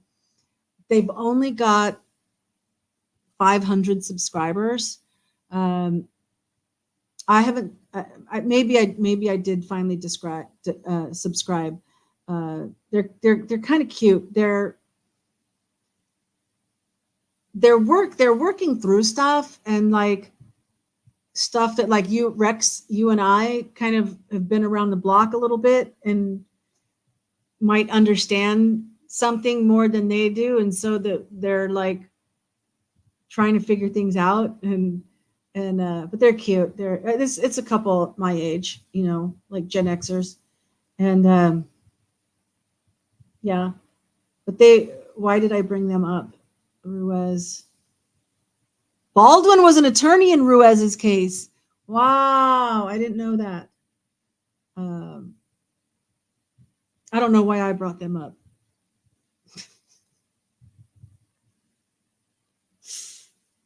Oh, because it's a couple, and the lady teaches forensics at some university somewhere. No. I think it's a high school, but it's college credit. It's a college prep course that she teaches. She teaches forensics, and she said, because they were going through it. I didn't watch the whole thing, but I watched some of it, and they got to this part, and she's like going, if the police ever ask you to come in, call a lawyer. Do not go to the station. You call a lawyer right then and there, because, and I think she's the one that was saying how this is a tactic that they use on purpose, because then they can say that you voluntarily went there, right? Instead of them bringing you in. Yeah, true crime and wine couple. Oh, let's see. They'll come up in my, because true crime and wine time. No, I'm pretty sure it's and wine couple. Okay, yeah, here we go. And I'll put the link for them. Yeah, I did subscribe. They're up to 570 now. So here they are, if anybody's interested. That's what Cambodians, I mean, like English as a second language, like ESL, they confuse like interested and interesting. So they'll say, I'm interesting, or that was interested, or something, you know. No, it's rubbing off. Andy, violated rights on an edited statement. Yeah, okay, should be suppressed in view of a confession. Was the confession while in custody? I give the stink eye. Yeah, there was no confession in this interrogation. That you'll hear what he says before they lock him up. You subscribe, check them out later. Yeah, they're usually about 30 minutes. They're just trying to explore with live. They've been doing just uploading videos, and they just had their first live, you know, and it was a little bit rocky getting the camera set up and everything. You just subscribe to. Oh, good. Leave them a message. Oh, I learned about your channel. Watch one of their videos and then say, I learned about your channel from, the Maven 2017. Maybe they'll come over and subscribe to mine. Because, yeah, they're ahead of me a little bit. I think I'm about 270 right now. Is that what I'm at? Let me see. My channel. 268. I'm at 268 subscribers. So I'm working on it. Yeah, I think sometimes, which is why this was kind of exciting with the last video getting so many views, that you just it's like from what I've heard, you just go along, do your thing, be who you are, do your thing, don't worry about it. And then there's one video that will just take off, and I mean, like, once you burst through that threshold, I don't know, we'll see. I'm just doing my thing, and let's get back to it. I will announce you to the Unraveling, Crime Night, and Defense Diaries. Oh, okay, Rex, thank you. Oh, have I seen your name over there in their chats? Because I watch all of those. Yeah.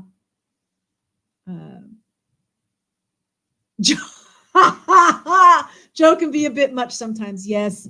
I can't. I mean, I'm afraid to recommend him to anybody. His information is amazing. But he just, it's sometimes, okay, this is my advice. Well, it's not my advice. He needs to do, he's him, he does his thing. All right. But like, while I'm watching it, I'm saying to myself, this could be a 30-minute video. Really, the information that I need from you could be 30 minutes. And I don't know, maybe he's trying to get the watch hours. And I'm not rambling. We're called Are You Ready to Ramble? But I'm not like getting sidetracked just to get increased watch hours. You know what I'm saying? We're just chasing little rabbit trails, because that's where your conversation is kind of, it's like, I got something to point out, then you guys say something. And so we get distracted a little bit from the PDF. because we're talking about something, not because we're just ranting. And I don't mind him ranting. And did I say that like one that was like really valuable that he did was the FBI guy? Because remember when I was showing you my little triangle here, and I said that there's the Greg Massa, and I don't know if it's Greg Massa or if it's like his supervisor, like the head of the FBI in Indiana is like super connected to, not Liggett, the Doug Carter. They're super connected and stuff. And it's scary. It's scary. And he's gone a lot into the Mason stuff. He does a lot of digging. He does a lot of digging and makes a lot of connections. So I appreciate that from Joe of Crime Night. It used to be Montana Goins. I don't know what you mean with that one. I'm sidetracked because you won't shut your hole. No, that is why my show is called Are You Ready to Ramble? All right. We are completely 100% allowed to ramble. Oh, this light got kind of moved. Either that or the electricity kind of went down a bit. Andy says, wow, at the Maven, I can hardly remember some of your first videos. Impressed by prolific volume of videos. Oh, well, thank you. Just, the slow and steady wins the race, just slow and steady. The guy from the Nassar case, I don't even know the Nassar case. Oops. Oh, him and Carter are tight. Okay. Oh, your name used to be Montana. I see. Yeah, it's okay to ramble, Rex. We like to ramble. If you don't like to ramble, then you can go watch somebody else. If you want to hear Bob Mata and Bob and Allie, and I highly recommend, I always watch them before I do anything else. I'll watch them. Okay, there's two creators that I love to watch do their read-throughs. All right. And I like to read the Defense Diaries. To watch Bob and Allie on Defense Diaries podcast first, because they're straight shooters and you get the legal background. Then I like to watch Michelle Walks or Michelle After Dark. Same person. She's got two channels, Michelle Walks, Michelle After Dark. So whichever one she uses to do a live going over things, because she gets so excited and so animated, and I can't, the last time I was on live, I couldn't remember what she did for a living. And then I was like watching one of her and she mentioned something and I was like, oh yeah, that's it. I should have remembered that. And now here I am again. I don't remember again, but I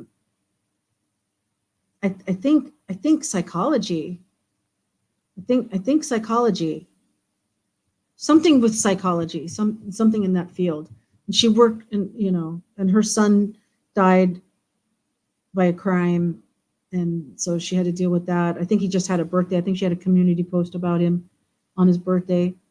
The Olympics doctrine. Oh, okay. Yes, now I get it. So the Olympic gymnastics team, I believe it is, which finally, it ended up having a congressional hearing, right? Yeah. And so Rex, you said it. The lead FBI guy that's friends with Carter was the FBI agent that the girls from the Olympic team told what happened to them, and he never did anything about it, right?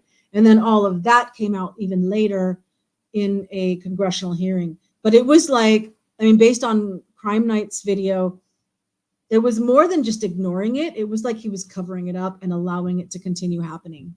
It was like he was complicit. This is the way I felt listening to the testimony of the girls at the congressional hearing. Yeah. So, okay, I just didn't remember Nasser was the name of the guy. I think so Nasser, was the school doctor, but like for the Olympic team, he was hired as their doctor and he was sexually abusing them. And I don't mind saying it.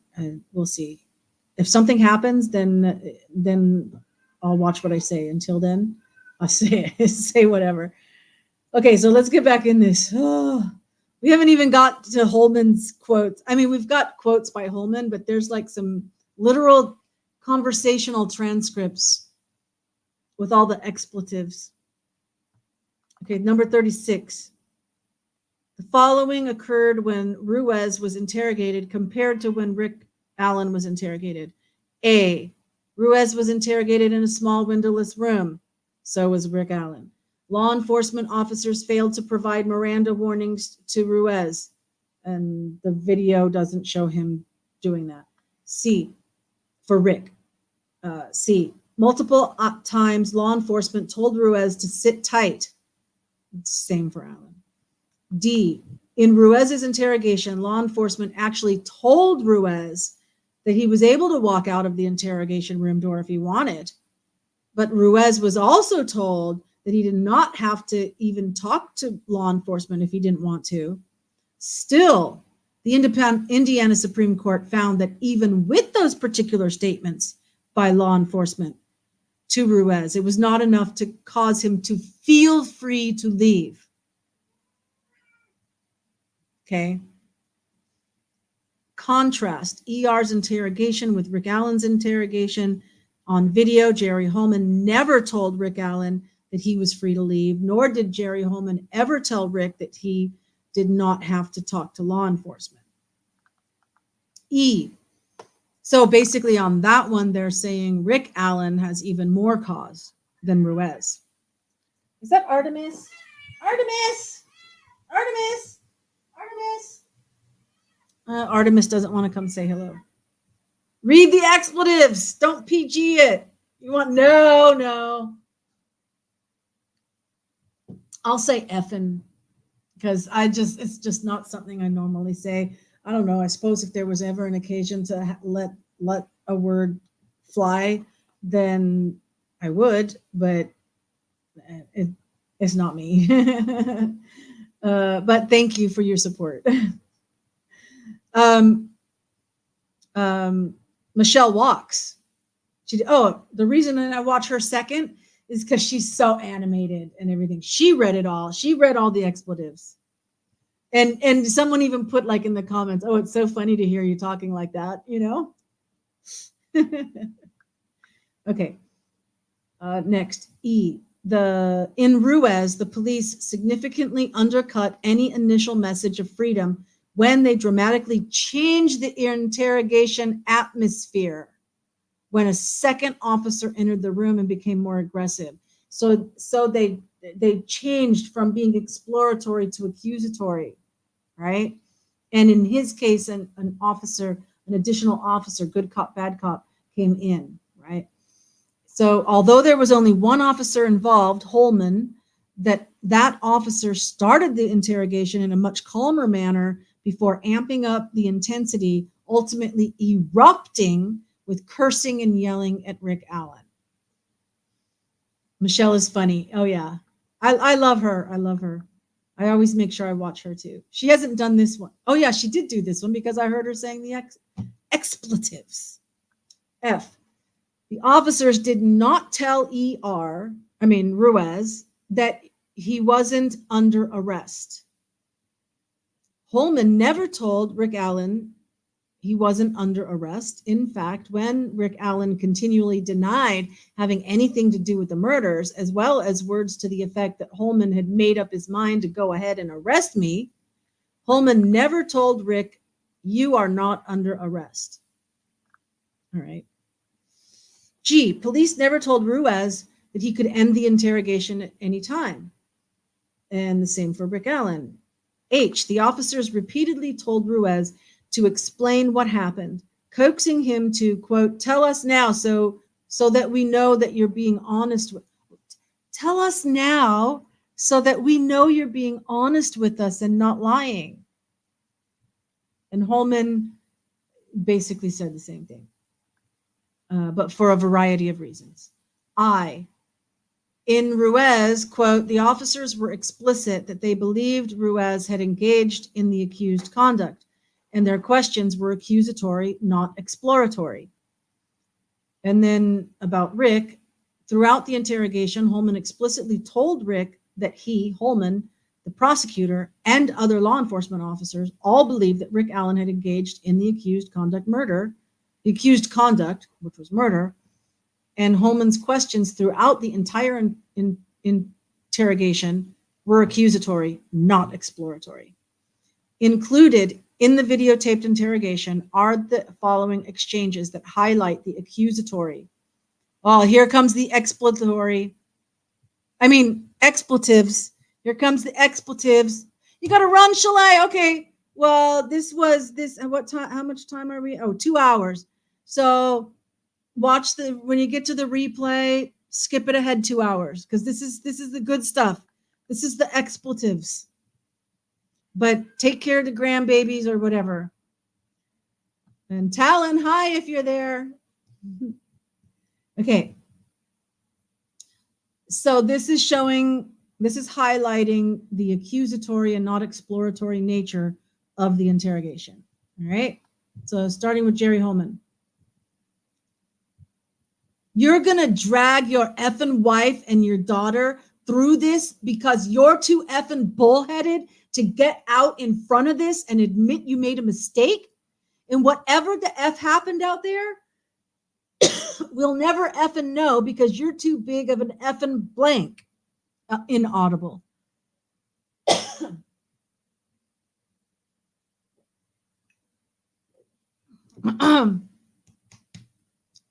And then in another clip, starting with Holman, the evidence clearly indicates you are involved in this.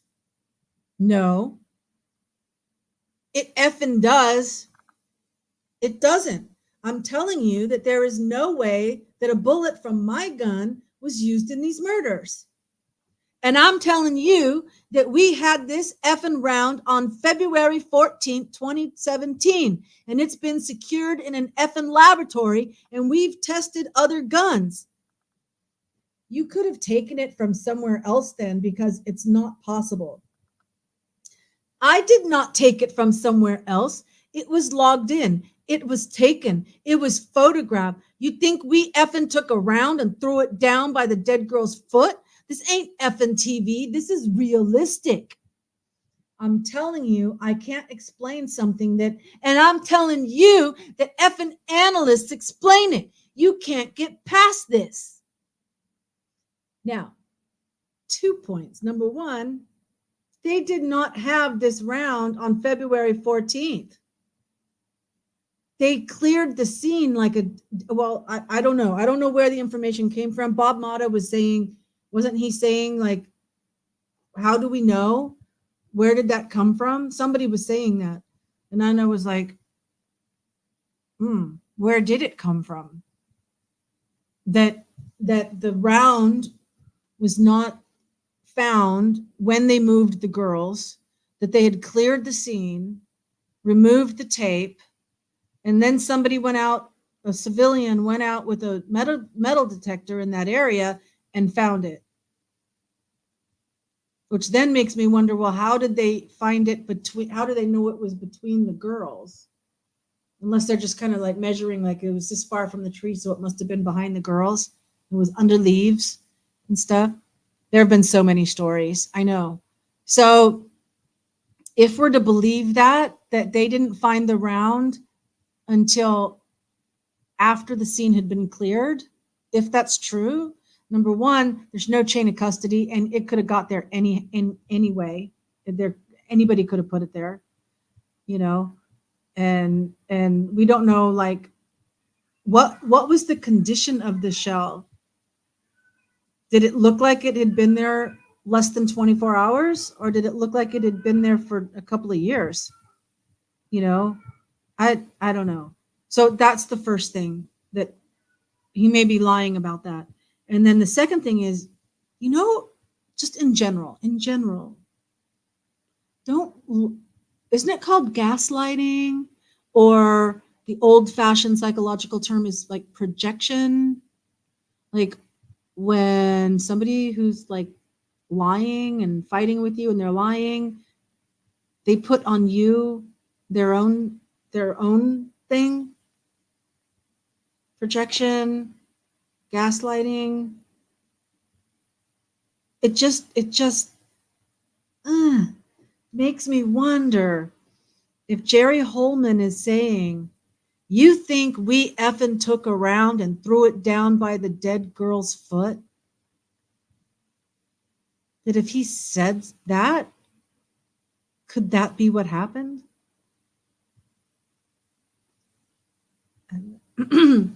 Rick says, had that round been found, it most certainly would have been in the PCA to look for a matching weapon, and it wasn't even in Ron Logan's PCA. You're right. Exactly. So if they found, so let me expand on this. Let me ramble just for a moment. Basically what Rex is saying, Ron Logan had his property searched before he died. And a PCA was written, a probable cause affidavit was written to get the search warrant.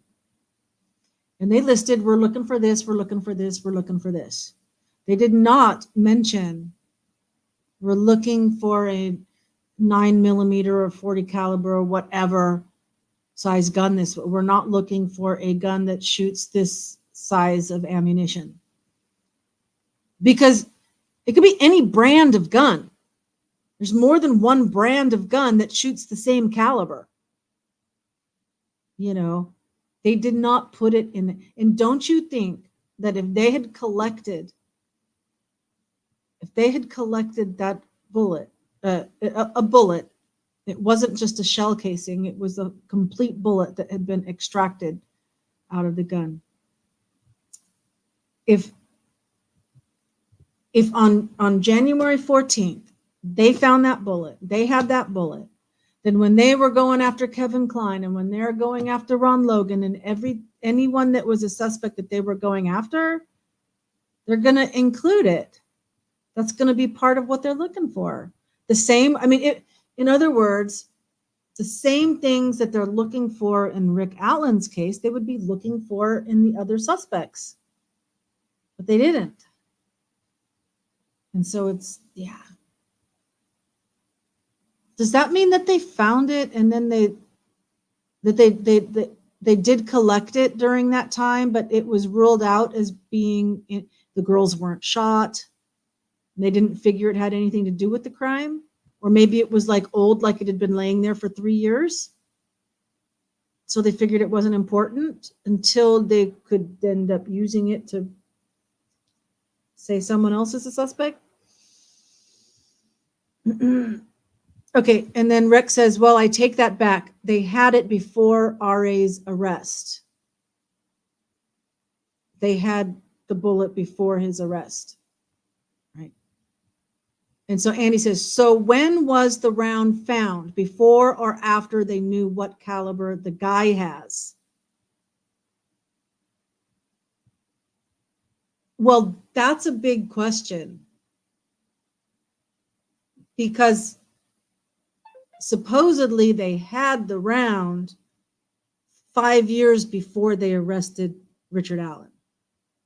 Okay, the case had gone cold. So they're saying, he's saying here that they found it on the 14th, which very likely is a lie. So, but let's say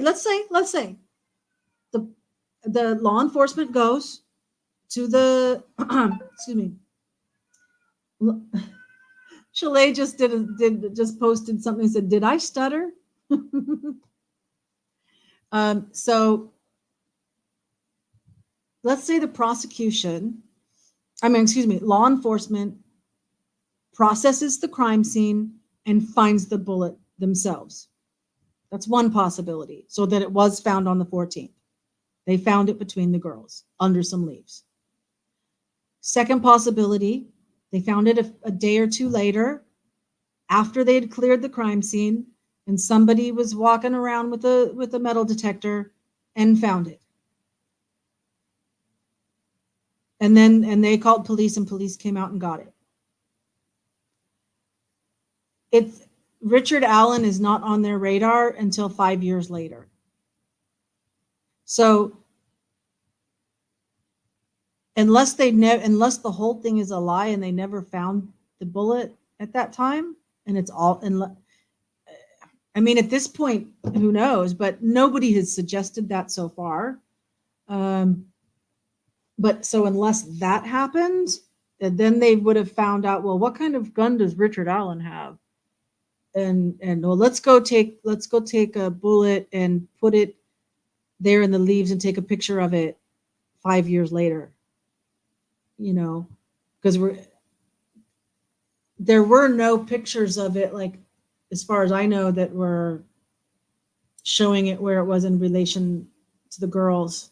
It was just a close, and they didn't do like all the little, you know, when you put the little measuring things next to it, so you can see, you know, they didn't do any of that. They did, you know, normally you take pictures of the person who's like collecting it and all of it. They didn't, there's just a picture of it in the leaves, close up, as far as I know. I think the cop just said the real out loud. Yes, that we were saying about you think we effing took around and threw it down by the dead girl's foot?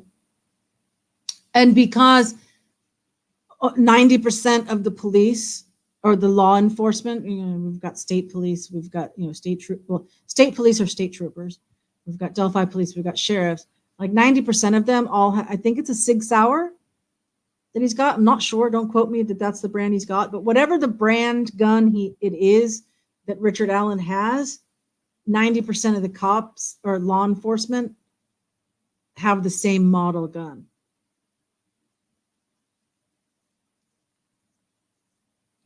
So, and then Rick says there was a 911 call at some point for RA Richard Allen being drunk.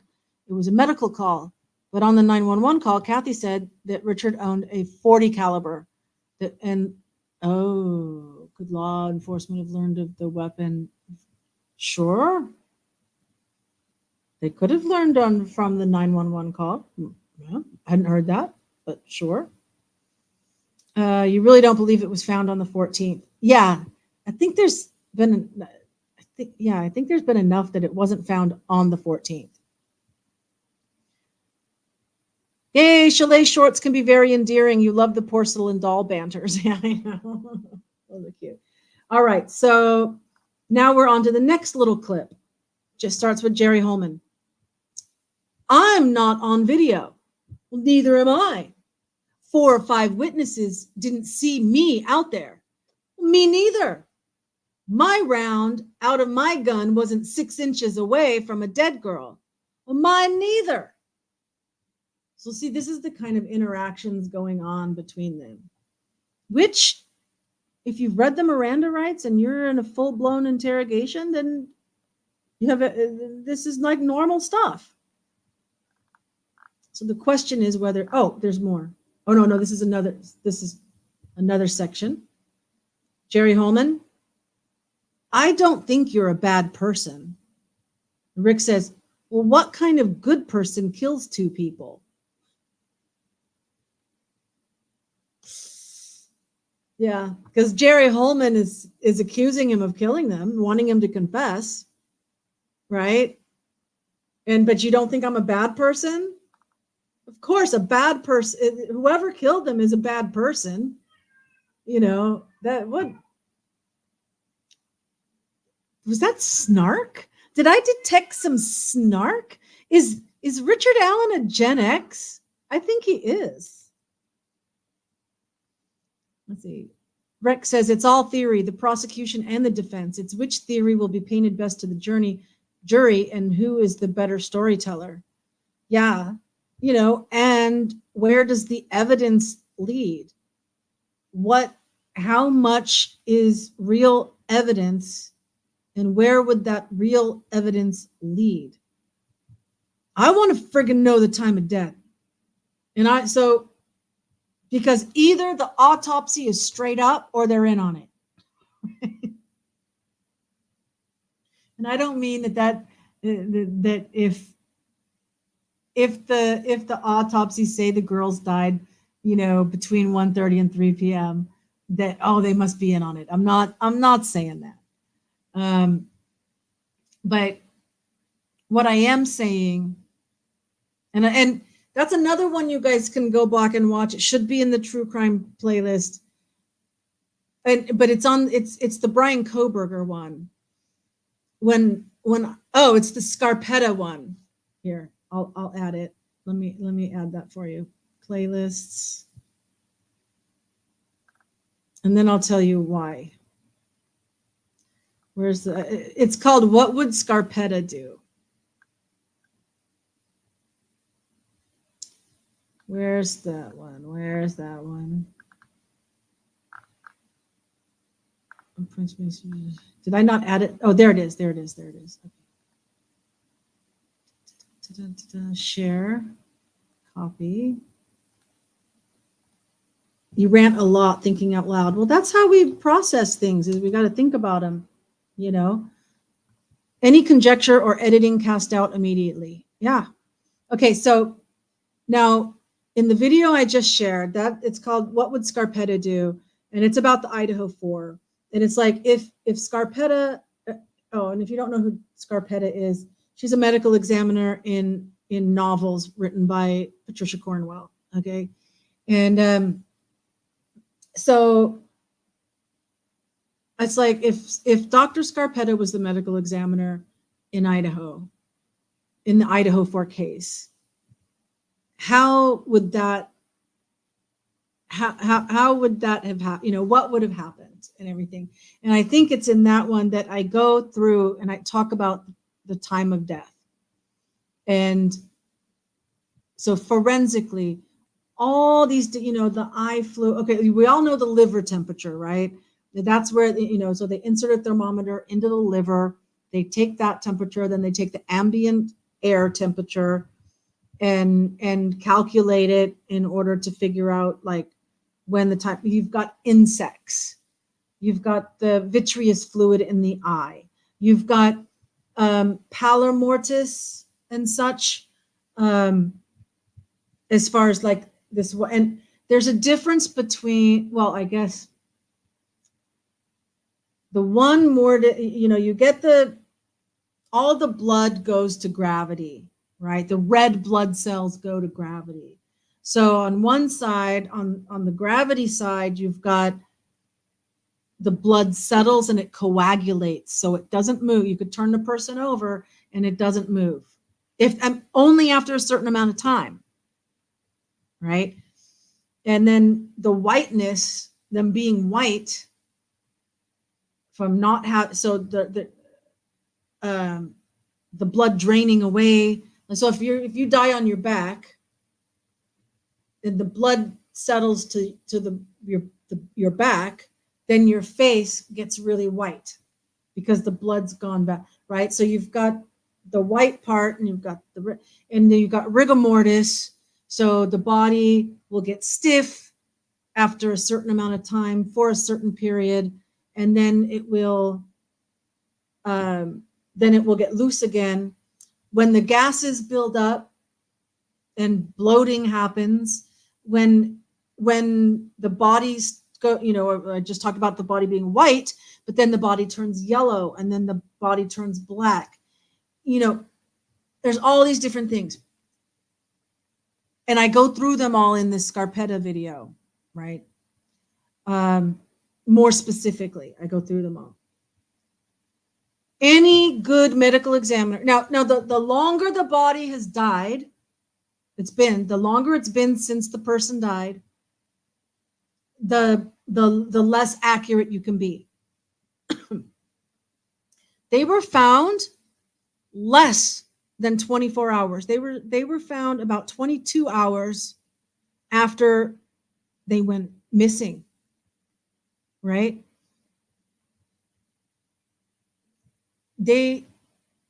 So if they died at that time, so in less than, when you found the body, either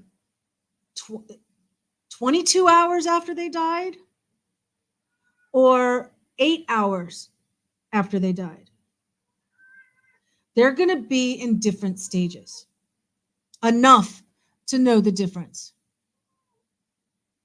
100%. A good medical examiner, and which also the crime scene, you know, the first responders, what do they see? What do they notice? Do they not? Do they secure everything? You know, did they move the body? If they moved the body, trying to check for a pulse or something, which I don't think would have been this case. But, you know, if they did, was the body stiff? What color was the body? All these kind of things. Was there any smell? You know, they can narrow it down. I guarantee you, a body found less than 24 hours after they died, there's a difference between 22 hours after death and 8 hours after death. So I want to know what the medical examiner said. Attaway, Rex. Any musings are welcome. Far-fetched or non sequitur may bring a new chain of thought. Absolutely. That's why we got to think things through. If you are wrong about something, you'll correct it and admit it. Sure. All good, Dust. Yeah, I saw Dust earlier. Okay. So, shall we continue? Oh yeah, because oh my God, we're coming up on. I think maybe we'll end it after this part. Okay. So there's 2 more segments of the transcript. Rick Allen, you're gonna pay for what you've done to my wife. You want to F with me? F with me. But you leave my wife out of this. F, leave me out of this. Jerry Holman, no, you're involved in this. Your effing around is there, Rick. And Rick says, no, it's not. And then the final thing they share with us is when Jerry Holman says, you're guilty of something. You're guilty and I know it and I'm going to effing prove it.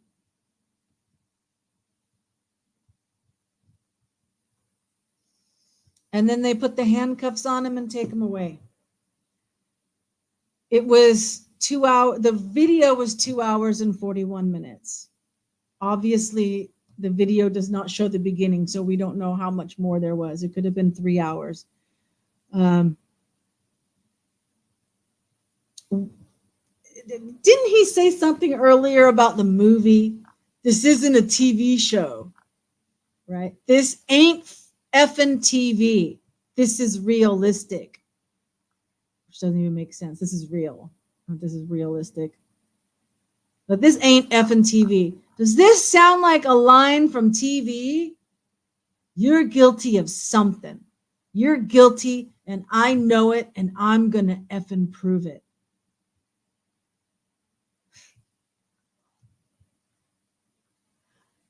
Am I the only one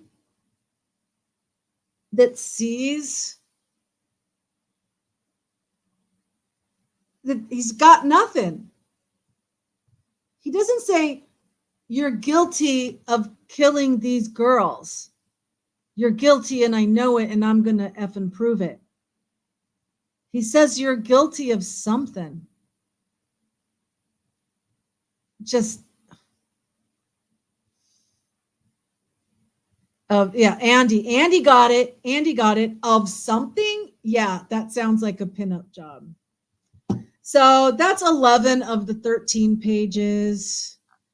You know, I think you guys get the idea. I got this off of Reddit. Some kind of Reddit thing is where I got somebody posts if you want to find the PDF yourself. I just typed in like Rick Allen motion to suppress Delphi PDF, something like that. And I had to look for a few, and then you get to one that's from Reddit that's got like all the court documents. And I clicked on that, and that's where I got it. Same for the last show, which means right now we can't prove it, but we will eventually. Until then, you will be in maximum security in solitary. Exactly. And can they? Because I think he really believed that they were going to find I don't know why everyone wants to say CP, child porn. That they were going to find that on his computers or his phones or something. They were going to find something, but no, I don't think they have anything. Everyone that's voting for the prosecution is like saying there's got to be a bombshell. There's got to be more. But people like Bob Mata that are lawyers. There's also The Lawyer That's another really good channel. People who are lawyers, or even if they're cops or law enforcement or whatever, they've all said, I mean, at least all the ones I've heard, that you kind of put your best foot forward for the PCA. You don't use the PCA to hide back the good stuff. You want that judge to sign the warrant, so you give them the most compelling information that you have, the most compelling evidence that you have. And you make it short and sweet. Say, bam, bam, bam. This is the fact. This is the evidence, and this is what we believe happened, and this is why we need the warrant. You don't go crafting a narrative. Isn't that what everybody likes to say now? The narrative. It's like what they did. It's like they've been using both Idaho and Delphi. They used the PCAs to make a narrative and put that narrative out there. And since that's the first thing a lot of people saw, then that's their baseline, and that's what they believe. But if you really look at it, there's not much there. Rex says, I don't think Slick Nick ever intended on going to trial. Absolutely. 100% I believe that. He did not think. He banked on a plea. Absolutely.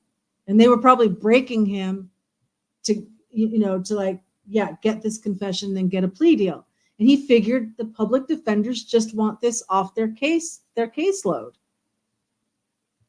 So they're just going to, hey, dude, they're offering us a plea, just sign it. He didn't count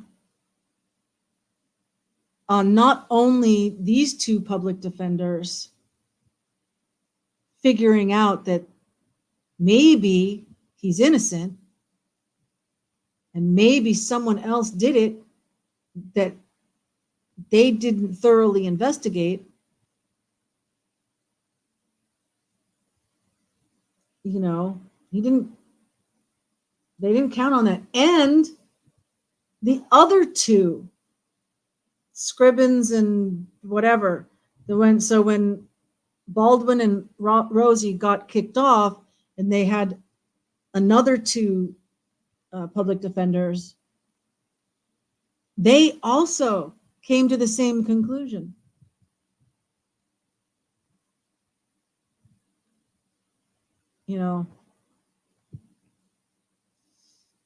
Line from Law and Order. Insert Law and Order sound effect here. He didn't count on Baldwin and Rosie. And Labrado. Yeah, that's the guy that Labrado and Scremmins or something.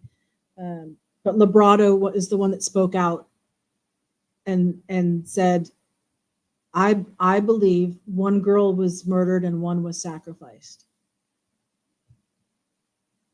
And the Odinists are real and they're scary.